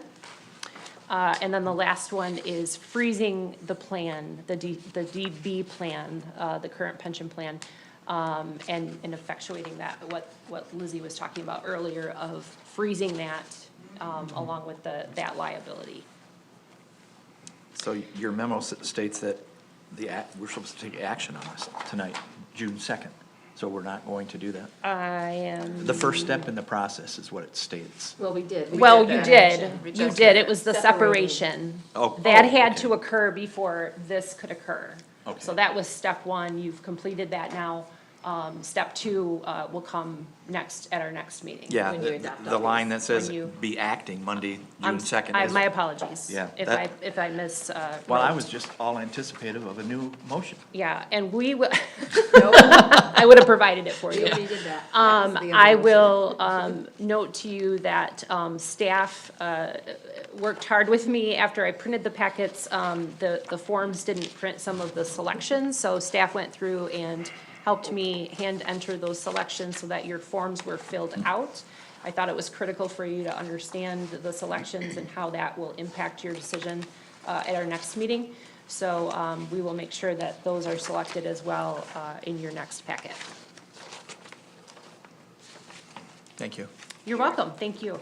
Karen, can you explain to the board about the contributions that staff can make and how the township is gonna match it between the two plans? Yes, so, you're referring to the 8 and 3? Yes. Okay, so we have, the finance committee arrived at a decision to, for the township to contribute 8% of base wage compensation of the employees into the DC. Township employees do not have to make a contribution, but they can make up to 8% in the same DC. The township will match an additional 3% for those wishing to do so. The township needs to make that, that's the second agreement that I was referring to. The township will make that contribution into the DC, and the employee will make their contribution into the 457 plan that you adopted in part for the police chief, but it also opened that up to the rest of the employees to have, I believe, what is known as a Roth IRA. There's a pre-tax and a post-tax plan they can choose from. So their additional 3% will go into that vehicle. The township's matching will go into the DC. Thank you. You're welcome. Thanks you, Brenda. Thanks you. Thank you, Brenda. Any other questions I do about not have a this? law degree. Then I would just invite any staff who's listening to, if they have feedback, to give it to you in the office, or certainly they can email the board. Yes. Because we will make some determinations on this in 2 weeks. Correct. And I will, what I will do tomorrow is email out the documents and invite anybody who would like to have that conversation with me to do so, but also that we will be scheduling an employee meeting to have those conversations on a larger level with the entire staff. So people can choose to meet with me individually or meet in that large group. Great, thank you. I should add, if it's all right, this does not change, if folks were non-union when they retired, and they are retired, this has zero impact on those individuals. So they maintain their benefits as it was when they retired with their defined benefit pension. This has no impact on those folks. This is only for current and future employees. Are there any municipalities or companies, I guess, that have pensions anymore? I mean, it is a constant subject for me. My specialty, as most of you may know, is labor and employment, so I spend a lot of time talking about these subjects. There certainly are communities out there that maintain a pension-only concept, but they have historically been funded well and intentionally from the beginning, as opposed to what many had experienced, I would say, in the late 90s, early 2000s, where benefit improvements were being offered because of, on the wake of some good economic years. And then when everything sort of went to Hades in a handbasket, folks sort of realized we maybe can't afford that, or we were never properly paying for that credit card bill, so to speak. And so I can say with confidence that you'll have a significant number of, even in this market, a significant number of public entities that have gone the direction that you are going in some way, shape, or form. Yeah, I had a significant problem collecting my pension from Goodyear. Sorry to hear that. All right, that brings us to item E, and I guess if board members have more questions about that, they can follow up with you as well. They can, yes. My door is open, or they can give me a call, email, whatever you prefer. Great, thank you. That brings us to item E, employee request for buyout of sick vacation balances related to our changes to the MERS defined contribution plan. Yes. Superintendent. As if this wasn't complicated enough. I'm gonna excuse myself while you do this, because I'm familiar with the situation. Okay. Speak slowly. Yes, okay, very slowly. I'm not kidding, as if this wasn't complicated enough. We have two individuals with us tonight, Christy Colby from the police department and Beth Botke, our assessor, are caught in the middle of these changes. They have spent a dedicated career here at the township, 23 and 25 years, and are nearing the end of their career, still willing to work, and we appreciate that very much. They have been great employees and trying to find our way through this and how this affects them. They have spent most of their careers in the DB and will be impacted when we close that DB. And we're probably anticipating working their entire career and having it be in that defined benefit. I hope I characterized this correctly. So in changing this plan, sat down and talked with them, and they had a big decision to make about, number one, the timing, and they're in this situation because they plan to retire by December 31st of 2027. So they're within reach of their retirement and will be impacted when we freeze the DB plan. So what they have requested is that they're able to increase their FAC, which is their final average compensation. The term of that is 3 years, consecutive 3 years of what would be most likely their highest earning years in their career. They are hoping to sell some vacation and sick time in a one-time lump sum payout that they could then put into their DB plan, which would help the formula that calculates the benefit they receive in retirement. They would then, it is my understanding, go into the DC with the rest of the non-union employees and spend the last couple of years of their full-time employment here with the township in that plan. So they would have 23 and 25 years respectively in the DB and would have a formula for that part of their career where they earn that pension. And then they would have a couple of years of earning, depending on how long they work, of earning in that DC plan. So they would have, like some of us, many of us will, a formula for the one, but that will be the most significant part of their career spent in that DB plan, and mostly where most of their earnings, I would say, would come from. So they're hoping to get a pre-buyout. Normally, they would do this at the time that they would separate employment from the township, and they are asking to do it early in order to boost their final average compensation. To take advantage of it. Yes, Yeah. yes. And I would welcome any comments you I have. would just add, I see your question, but I just want to add, today's the day for me to just add. I would just add that the board may recall in each of the resolutions that you have adopted regarding the maintenance of the employee contributions at that 19.96%, they have each included a note about ensuring that any potential future changes from a DB or to the DB pension would not impact those individuals eligible to retire on or before 12/31/27, which is why we're having this conversation. That raises practical questions of how do you effectuate that? And I can say that after a lot of discussion with the Finance Committee and also your experts over at MERS, who explained that if, for instance, the preferred outcome was to leave them somehow by themselves in a pension, they would have to be in their own pension division, and that would become very volatile and frankly, harmful cost-wise to the township and the employees. And so, my understanding, I won't speak to the overall decision you have to make, but I would just like to note that I think these two employees being willing to move to the DC is a meaningful change for the township, even if there is a question about, what benefit are they getting out of it by essentially artificially and early increasing their final average compensation. So I put that on the table for full disclosure for this township to consider. I think it's fair for you to keep that in the back of your mind as you're evaluating this.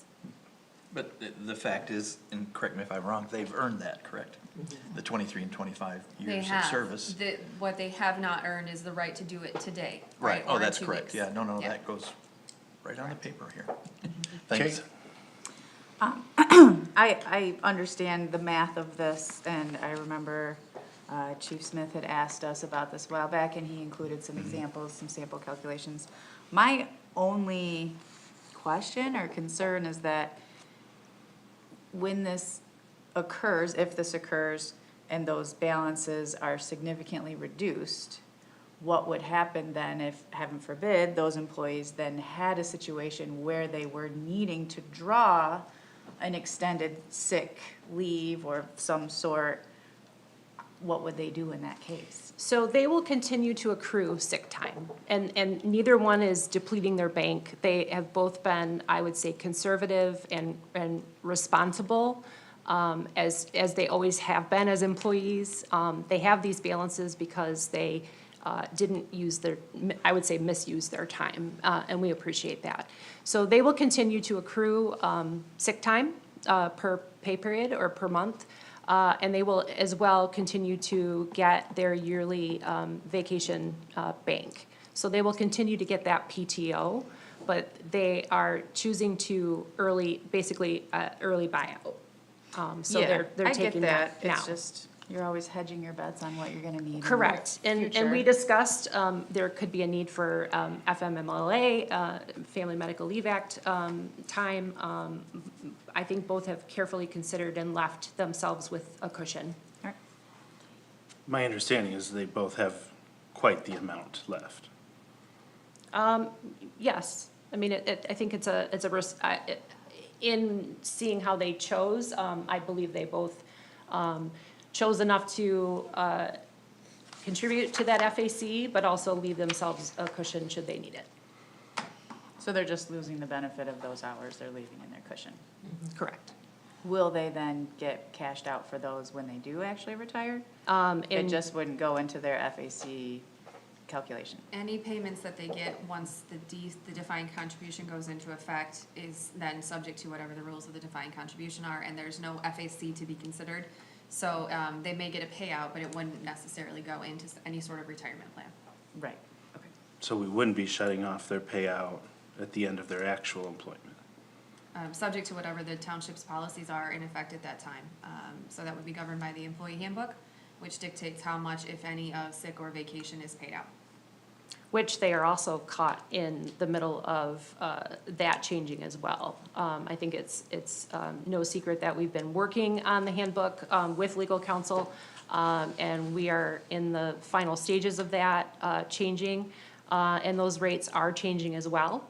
So I think there's a benefit to them realizing the personnel handbook that they've operated under for many, many years as well. I think at least since 2007, we've had this current handbook.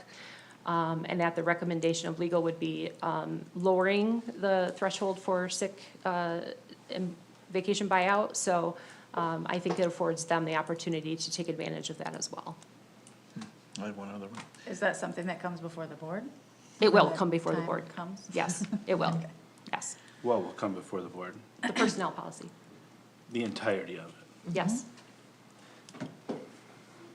So we have other employees that have probably not insignificant banked sick time. How will this set a legal precedent? That other employees could come and say, hey, you did it to them, I want it. I would defer to you if you don't mind fielding that question. Please. A fair and important question to ask. Part of why I mentioned the board's position thus far regarding the resolutions is playing directly into that. The positions of these two individuals, was three, but is now two individuals, is very distinct and dissimilar from any other non-union employee. Without question. And I mean legally distinct. Oh, okay. So, while other people may say, well, I might like to cash in 100 hours if I have it or something, the rights, or the perceived rights are very different here. And Okay. so, no, I do not presently have any concerns for the township's risk of liability for that decision. Good, thank you. And we set the protocol for who would be included in that, with the timing choice of. Yeah, they, they may be declined, but 2027. I, think There probably. technically were four. The clerk also would qualify in that, she could retire at that time as well. I was thinking of Brenda and Ben, that.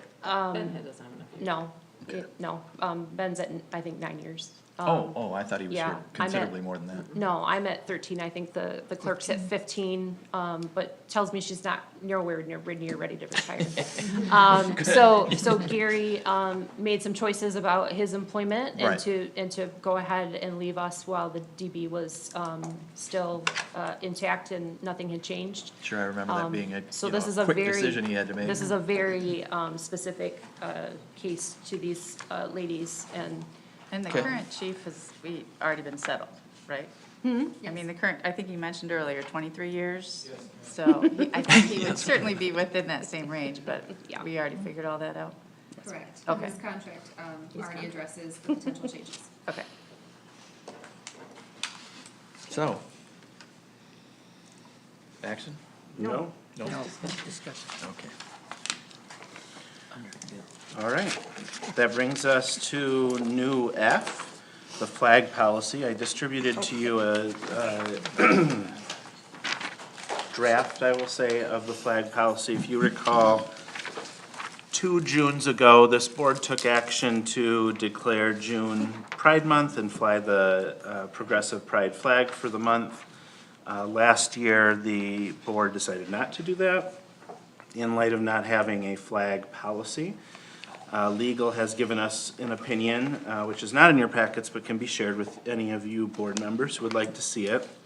So it's not gonna be told to us today, What's not gonna be told to you? the legal opinion by our council on the flag policy for the township. You just need to hold your horses, sir.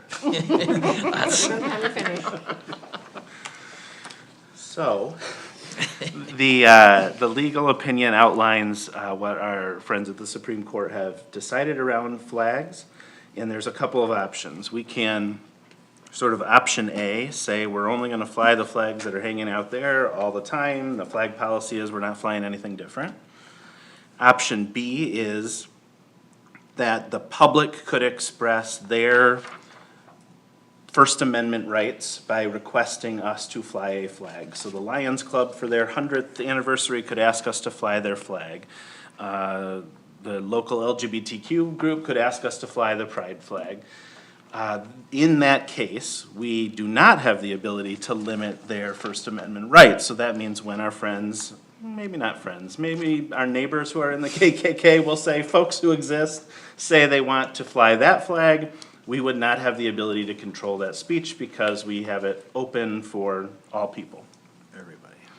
The third option is we set a flag policy that says we are expressing the township's speech in flying flags, and the township board controls what that speech is. We're not infringing upon anyone else's. We are setting as the elected officials what the speech at this time and place is for this board.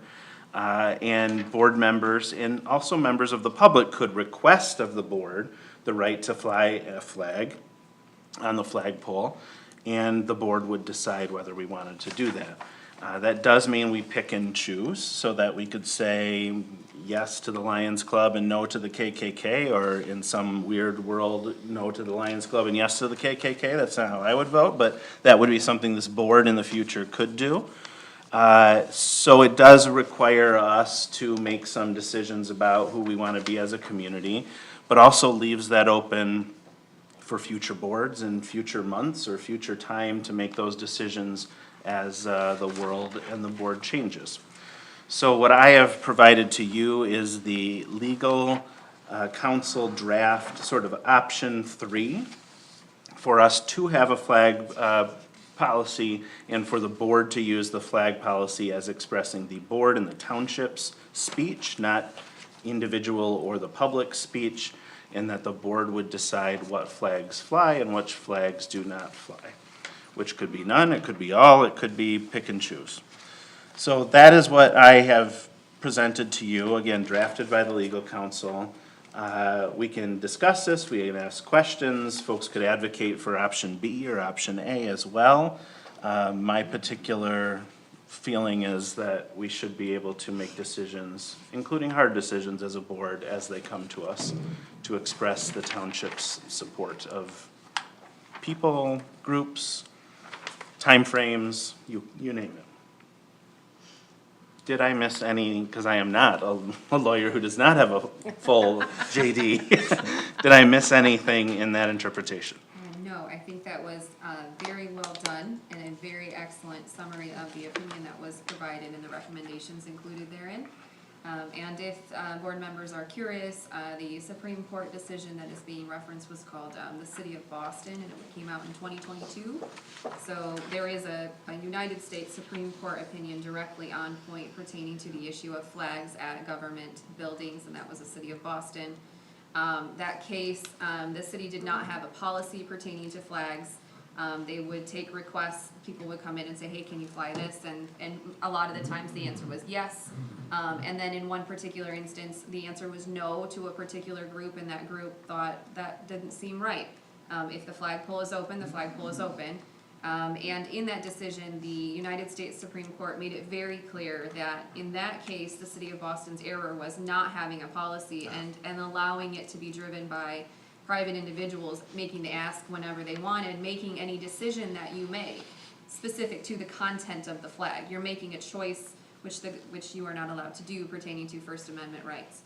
But also made it clear, as the supervisor has indicated, that that does not mean that a local government or any sort of government actor cannot say, our flagpole, we choose through policy to be clear that we are making our own decisions. This is not a public forum, just like the public can't ask to put something up on your bulletin board if you have one. You have the control over those things.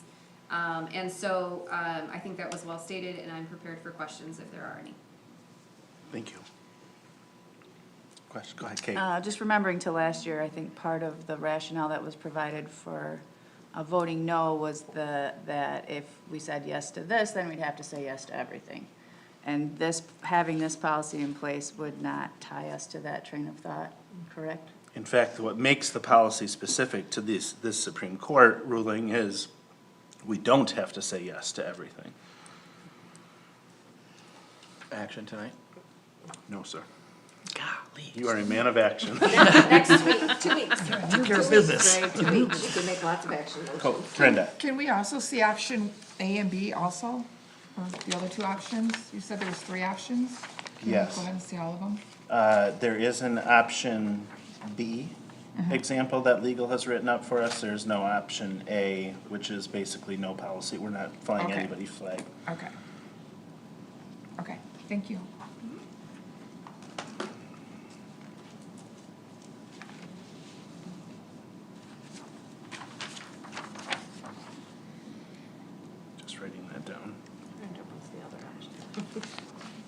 I'll send it to all of you, of course. Other questions? Yeah. And as I understand it from what you just said, A says we're only gonna fly the American flag. Is that what that is? And then B is this, or this is C? This is C, yes. And then we haven't seen B. Yes, right. A is, we have no policy in that we don't fly A is- anything other than what is up there now. But isn't that a policy? Well, we don't have any policy, that's. No, but I'm saying, he just said, I mean, that's a good legal question. Is having no policy a policy? Well done, sir. What you're saying is that's a policy decision, but it's not something that is written down that articulates the rights of the public and the township. And so when I think the supervisor is using the word policy, I think he's using it capital P policy, as in there's something written down. And so when there is no policy, which is essentially the position you're in today, your policy decision is just a vote of the board whenever you please it to be. And you are being asked by the supervisor to consider adopting a capital P policy with something in writing that gives the outlines, the parameters of what the township has committed to or will make its flagpoles available for. okay. So a policy, not an ordinance. Right. Other questions?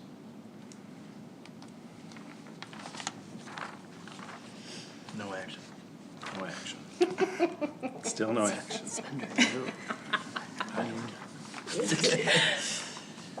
This will, however, allow you to let your freak flag fly. Thank you very much. All right, well, you will see this for action on the next agenda. I will send to you, hopefully tonight, the option B flag policy. Thank you. And if you have thoughts, questions, obviously send them my way. You could talk to Karen. If you have questions for the attorney, you can send them to me or Karen. I want to make sure folks feel like they've got their options on the table for this. This is what we all requested a year ago, that we would have some policy in place. Excuse me. Whatever flags we fly, nobody's gonna see them till the end of July. August, maybe. Correct. That brings us to 14 new business, large B items for action. So these, right? Items for will be action. things that we want to take action on. The disposal of township vehicles by the superintendent. Thank you. We have a policy in the township. Disposal of vehicles is required to be acted on by the board if they are $2,500 or higher in estimated value. We have 3 of those that staff are asking to dispose of through auction. 2 police vehicles that have over 100,000 miles on them each. Miles, of course, is more important when considering the life of a police vehicle. Some of our vehicles run 24 hours a day. A lot of hours on them, but not as many miles. So they are tired and ready for the farm. We have 2 new vehicles that are in stock here with us at the township and are being outfitted and are ready to hit the road. And I'm sure all the guys will fight over who gets to drive them. As well, we have a 1999 Chevy dump truck that is, we hope, at least $2,500. If we find out it is of less value, you will have already taken action and determined what can occur with that. But it's time for those to go down the road and not be assets of the township anymore. So we are asking for you to authorize the disposal of these 3 vehicles, which will remove them from our asset list, our insurance, and will authorize staff to probably work with Sheridan Auction Company, which is something we do regularly. They'll take possession of them, auction them off, and then take a small fee. But it takes us out of the middle and leaves less work on our plate for staff to have to do to get rid of them. So in the past, we have auctioned them off ourselves. Many of the police vehicles go down to Chicago to become cabs, where there's a fleet and people to work on them, and they see another life down there. So, but we're happy to let somebody else do that for us. And I think it gets to a wider audience, much wider audience. it does. That is correct. Do we put hour meters on our police vehicles? No, I don't believe we do. So. I thought that would be an interesting bit of But because data we that do would be not good. have controlled garages, our police vehicles carry things that need to be both kept warm or cool, depending on the weather in Michigan, which can change daily. So they are often spend a great deal of their time running. Right. That's why I thought it might be Yeah, even when they're here at the township. important to have, I mean, they're small. The Tahoes do have. Do they? Built-in hour meters. Oh, I didn't know that. Please, We're, tell me more.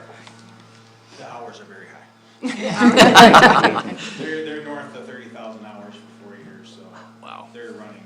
24 hours. Thank you. All the time due to weather consideration and all the sensitive electronic equipment that is in the vehicle. I stand corrected. Just the new Tahoes though.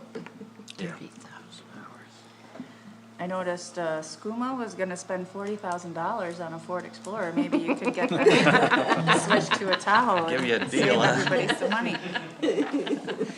You know, Brad is very budget aware. He might buy into that, but they might need some work, so.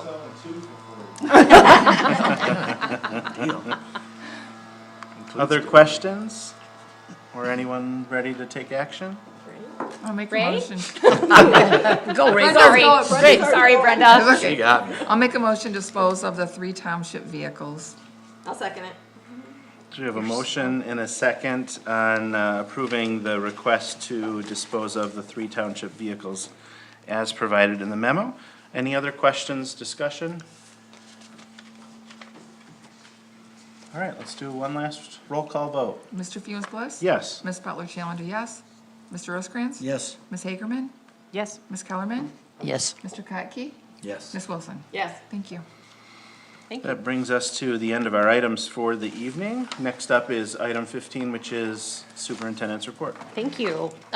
We have been very busy, almost chaotic around here. There is, as I mentioned earlier, work occurring on the township building. Some staff has been relocated to the conference room. Some staff has been relocated to the fire department. And running back and forth all day because the roof needed to be taken down to just above the framing, above the drop ceiling, and sometimes in some places in the township, some drywall ceiling. It was imperative that they be moved around because you hear how loud it is now, but to be working under that would be extremely loud. So the work is moving quickly. They were here this morning when I arrived and have been working feverishly all day. It was supposed to take Monday, Tuesday, Wednesday, but at the rate they're going, we may be ahead of schedule. That would be great, but I don't anticipate that. So we'll just continue to plan for our alternate working conditions for the next couple of days. But staff received very short notice, but made the transition very quickly, so I appreciate them in transferring and still conducting the business of the people here at the township, just in alternate locations. So I do have good news for you. The fire department roof leak has been resolved with the work of just our people climbing up and doing some investigating and some repairs. I hope that holds so that we don't end up back in front of you asking for additional funds for an emergency fix. But certainly if it's warranted, we will be here because that's obviously a very important building to us. The window assessment and the masonry assessment has begun. We have not scheduled that work yet, to my knowledge, but I will let you know. These are moving as quickly as the contractors can work with us and get the products in stock to do those repairs. So we are kind of at their beck and call as to when they can get out here and do the work. So we appreciate them very much because we know they're all very busy. The closing of the fire chief position has occurred as of last Friday at 5 o'clock. We received 12 applications, which is a good number. In comparison, I think we received 7 for police chief, so we're doing very well. We will be going through those and moving on to scheduling those interviews. So we'll see where that shakes out. As you're aware, as I mentioned earlier, Eaton area is responding to calls for service in our community. We are very pleased so far and look forward to the partnership that we're going to have with that crew and hope that it stays as great as it is right now. So we have high hopes for this relationship. There is a lot of work being done, obviously, in front of the township, which has caused some frustration for locals. Everybody seems to be acclimating. Seniors coming to the senior center to play cards or to eat meals seem to have done really well. We did have to barricade the police department because people were choosing to ignore the approximately 6 signs that are out there that say stop, do not enter, authorized personnel only. We had one senior going to the senior center that actually got out of their car, moved the barricades, and drove through. Was that it Sherry? Judy? No, it was not Sherry. It was not Sherry. I mean, they did come back and actually put the barricades back, but we have since tried to resolve that. The police department's been parking vehicles in front of that barricade so people can't come through. But people are finding their way to the township to conduct their business, much less traffic, obviously. We were able to host the Memorial Day Parade down the route and end up at Pleasant Hill Cemetery. And work continues. I know not as fast as Al would like it. They're not pouring Paving it yet. asphalt yet, but he's being very patient. But he's been here to manage the project a couple of times, so we appreciate him. But they are doing great work. I mean, I think it was milled almost in one day, which was significant, and they're working on curb and gutter, and obviously there will be a retaining wall across the street, and then I imagine they'll be working on the manholes, and there's some sewer connectivity that we're going to work on here at the township. The senior center connects into the sewer on Webster Road here just south of the cemetery, so that connection needs to be improved, as well as the township offices building connection out there as well. So one of the contractors will be excavating for us, and we'll be making those connections. Brad and his team at SCUMA are going to oversee that to make sure that that is handled appropriately, but it was just the time to do the work, so we are happy to get that done. It will continue. Obviously, it'll be an issue, but so far the detours seem to be working. I live on Center Road, and there's a ton of traffic coming through there, so I do know that a lot of people are using those alternate routes. Clinton County Road Commission has been dedicated to ensuring the safety and the quality of Drumheller Road and Watson Road in both directions, so we appreciate them. They brought out more gravel. They've been grading. They put chloride down before this project started, which will help with the dust that will be generated by those dirt roads. So everything's going really well. We have not heard any problems as of yet with the project, so smooth sailing so far. Al will continue to make sure that that's the case. We know he will. The clerk's office is working on an election. I feel like it never stops. But they are already knee-deep in applications coming and going out, so we are in full swing. It's already taking up a lot of our work. Cemetery work continues. I plan to give you at the next meeting a project update, as I've done in the past. The supervisor asked me to do that. It's been about, I think, 6 months since I've done that, so I will provide that to you. Some of it may be redundant from here, but we really are working on almost everything right now. And I would like to thank you for your patience, staff's patience in developing through and studying the issue of the pension and the new DC. I know it's been a long time coming. It was a very complicated issue that took a lot of time with our consultant Rod Taylor of Maynard Costerison, and of course Lizzie Mills of Fahey Schultz. Much more, I think, than any of us anticipated. So it's very complex, and there's a lot of moving parts, a lot of people affected, and so I appreciate your consideration and your thoughtfulness that you've given, your questions that you've asked, and the amount of time you've taken to try to understand this issue on behalf of our employees. They really are our greatest asset. We have a great team, and I know they appreciate the work that you're doing. Change is hard, so it's, of course, difficult, and there's a lot of emotions involved when we do things like this. And I'm really proud of the work that we have done on staff in assisting the board in getting to this point in the finance committee. And I appreciate our employees as well who have hung in there and really trusted us to come to the right solution on their behalf, to make sure that they have a good retirement. It really does go a long way in attracting and retaining good talent. And I'm really fortunate that I have a really great, talented, hardworking, dedicated staff. So I appreciate the work that you're doing to help me hire and hang on to them. So I appreciate you. Any questions for me? Like I said, there's a lot going on. I'm sure I've missed a lot, but you will receive an update at the next meeting. On my way here, this is in regards to the road work and detours. On my Yes. way here, I took Nichols Road north to Drumheller.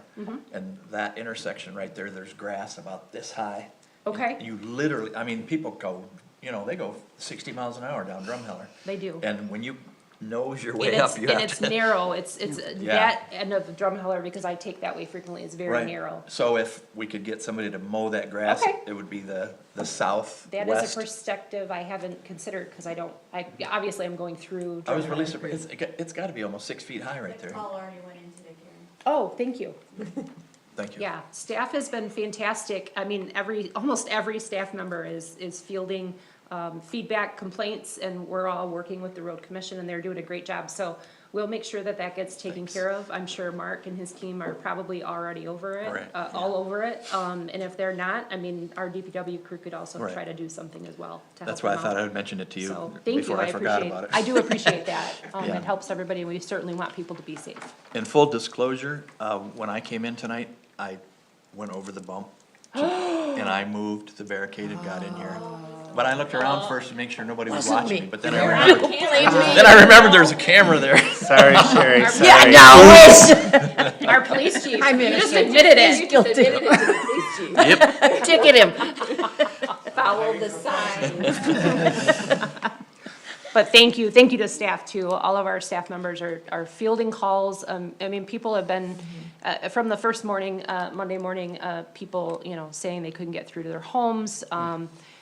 To our knowledge, that is not correct, like they've been allowed to go through. There are significant wait times though, depending on what they're doing and when. It could be a 15 to 30-minute wait for somebody to get in their driveway.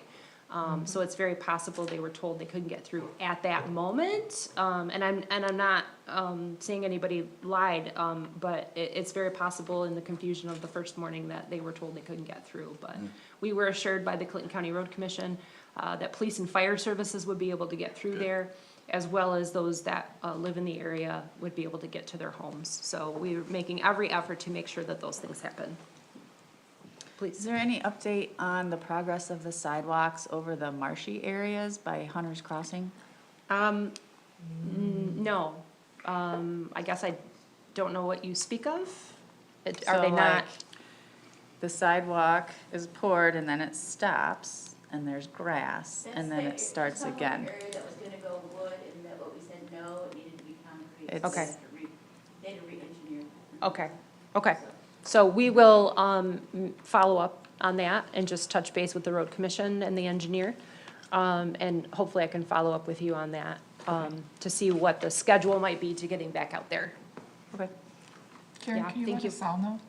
Yes, I can. Okay. All of you. That's what I meant. I'm sorry. Not just Kate, but all of you. I'll let all of you know. Thank you. You're welcome.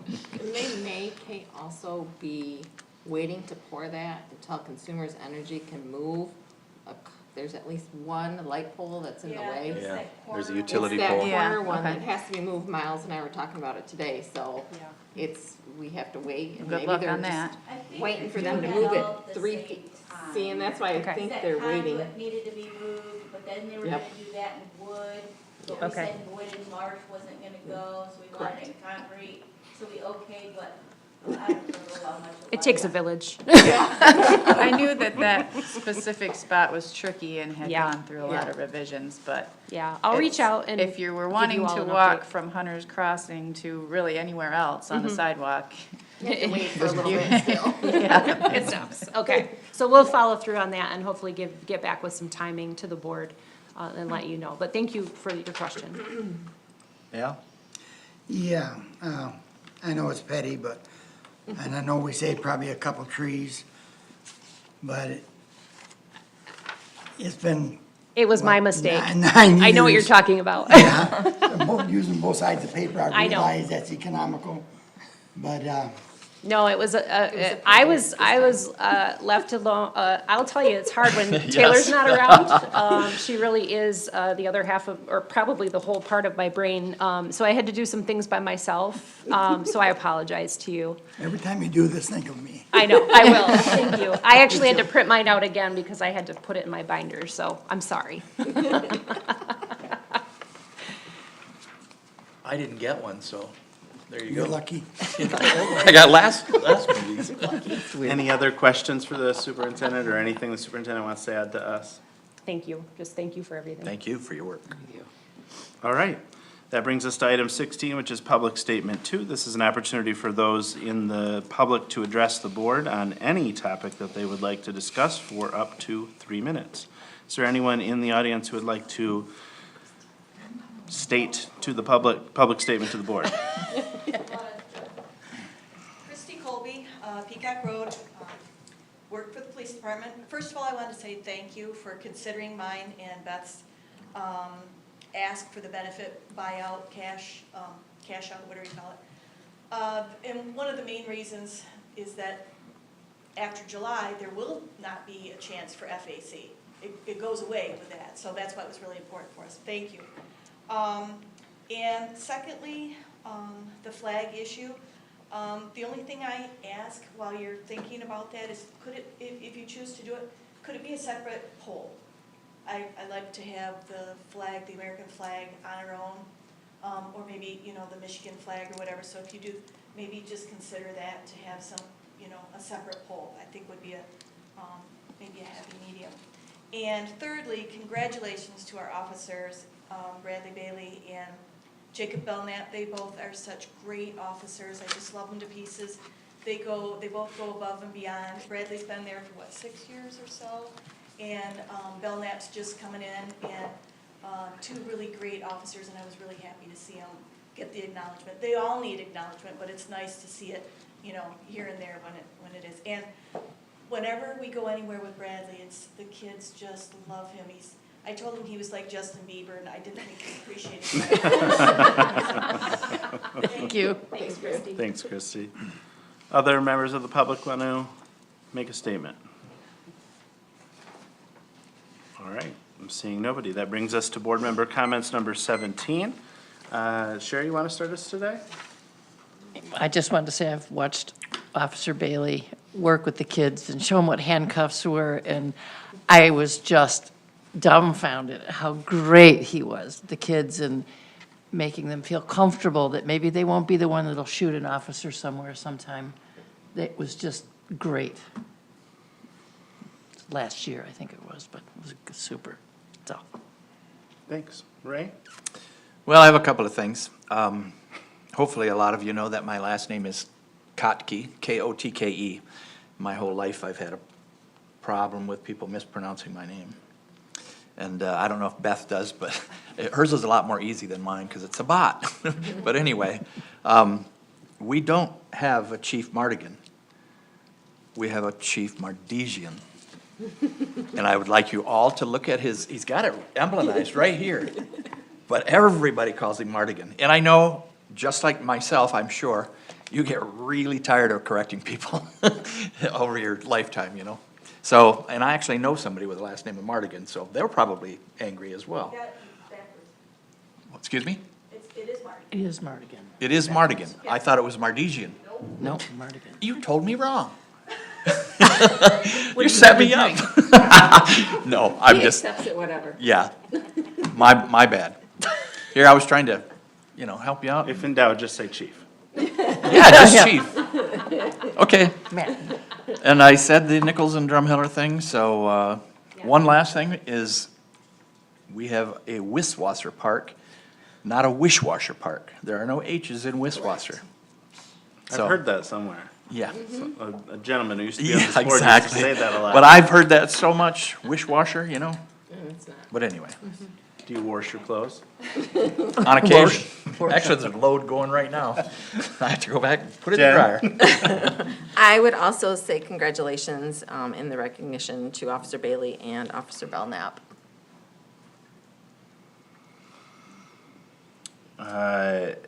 I want to just give a quick update on strategic planning. We're working on getting the kickoff workshop date for the comprehensive plan to be this month, which is where we will also gather some of the feedback for the strategic plan as we've discussed. So I saw in my inbox today there were some dates that our consultants for the comprehensive plan have given us. So hopefully we'll nail that down, which will be the official start then of the strategic planning portion as well.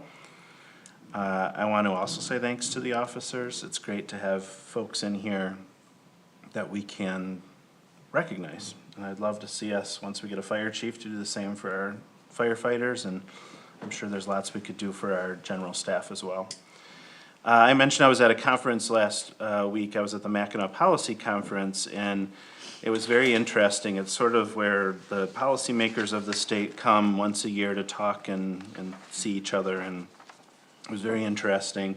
The big talk of the state is that the revenue estimates are down from where they were in January, which means the budget will be less than I think a lot of folks, especially those in the Senate, had wanted it to be.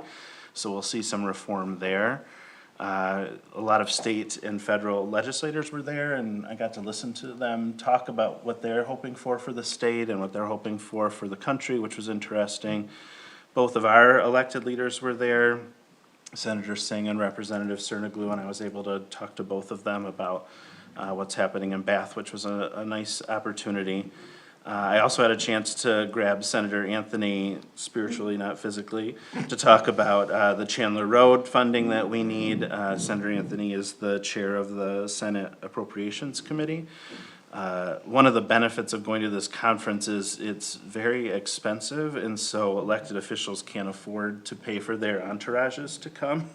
And so you can access them pretty easily because there's no one there, bouncing. So that was helpful to be able to connect with those folks. The governor gave a keynote address. She talked about the theme of doing we can do hard things, which I thought was great. She made a lot of jokes about her visit to the White House, very self-depreciating, which I thought was a really smart way of handling that. But also doubled down and said, I will continue to work with the president to get things done for Michigan, and I'll take it on the chin from whoever wants to give it to me there, but my job is to represent all of the folks in Michigan, and we're gonna do what we can there. So I appreciate that practical approach, regardless of how she clearly feels personally about the president. There was a lot of talk about our relationship with Canada. The ambassador to Canada was there, which is Michigan's own Pete Hoekstra. I thought his information was interesting, talking about trade and tariffs. And one of the most interesting that, to be honest, I thought was going to be the least interesting was the Australian ambassador to the U.S., who is a former two-time Australian Prime Minister. I'll be honest, I didn't go into that session expecting a lot, and he made me think in ways that I have not thought in a while, and about relationships between the U.S. and Australia and how that affects, including our partners in Canada. It was really great. The other big talking points were around AI. They talked about roads. The governor says as she leaves office, she'll have redone 24,000 miles of road across the state, which I thought was interesting. And the other talk of the town, or talk of the island rather, was the Detroit mayoral race. It's an open seat there, and so lots of folks are jockeying for that very powerful position of the largest city in the state. So I enjoyed myself. I was there for my day job, but I want you all to know I represented Bath Township as well, as much as I could, and pushed our agenda as well. Brenda? Okay, there will be a Bath School District question on the August 5th, at the August 5th election. I will send the absentee ballots out right around the week of the June 23rd. So you should be looking for those in the mail. I want to follow up on Christie's statement about having more than one flagpole. should we also maybe consider relocating the flagpoles? Because you can't really see them behind that huge tree. I don't know where, but maybe just look and see if we can relocate them. I don't know, farther down here where it's more open, or? Can I comment? I just thought about it. I was here last night, pick up my papers, and it is standard procedure, the American flag, if it flies at night, must have a light. There was no light. Oh, it's not lit up anymore? It's not. Last night it wasn't, so just be, There is one. I There just is forgot, one. I just Say, there forgot is to a light mention on it, that. so it just must be Okay, now. I just forgot Okay. to tell you, because that's Thanks, protocol. Sherry. Sorry. Thanks. It's okay. Yeah. Yeah, it's a good idea. Move 'em, put them somewhere where we can see. I had a sad moment earlier in the week. I drove by Jack's garage and seen him tear it down. A lot of memories, a lot of young people would spend time there. Jack did a lot for the township, as well as his dad and his son, so it was kind of sad. Yeah. Used to be a little bait shop right out in front of that, too. Yeah. Thanks, Al. Kate? I'm just, first off, wondering what the rest of us need to do to get to Mackinac Island with you next year. Looking forward to that. Yeah. Really expensive. Disgusting. We could be your entourage. Yes, yes. We can protect you. Want us to wear black Strength in suits? numbers. But seriously, I wanted to thank the township for the MERS training. I found it very informative and helpful to understanding everything that's coming before us this week and in 2 weeks. As you mentioned earlier, if any employees have feedback that they would like to offer to us before we make decisions about these things on their behalf, I certainly would welcome that. And I just want to say I'm excited about the road progress. It's a pain in the butt right now as someone who lives on Webster Road, not the construction area, but I'm up and down all the time. But I'm excited for the end product, and I've lived in Bath Township for decades of my life, and I think it's the first time I've driven down this section of Watson Road in my entire life, so that was a fun adventure. And lastly, the ambulance service, I feel like a lot of times we have to make tough decisions that are tough, decisions that are tough. And this one really feels kind of like a win-win. That doesn't happen very often, but this feels like we took a really kind of scary situation and turned it into sort of a win-win for our community and the others around us. So, good job. That is all of your programming for the evening. Does someone want to move to adjourn? I move we adjourn. I'm gonna second. We have a motion and a second. Is there any discussion? Hearing none, we'll take a voice vote. All those in favor say aye. Aye. Any opposed? We stand adjourned.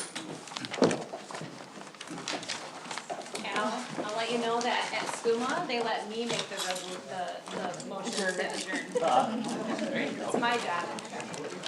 Hey, we gotta do a pretty good thing. Yeah. Ooh. Yeah, Brenda's got a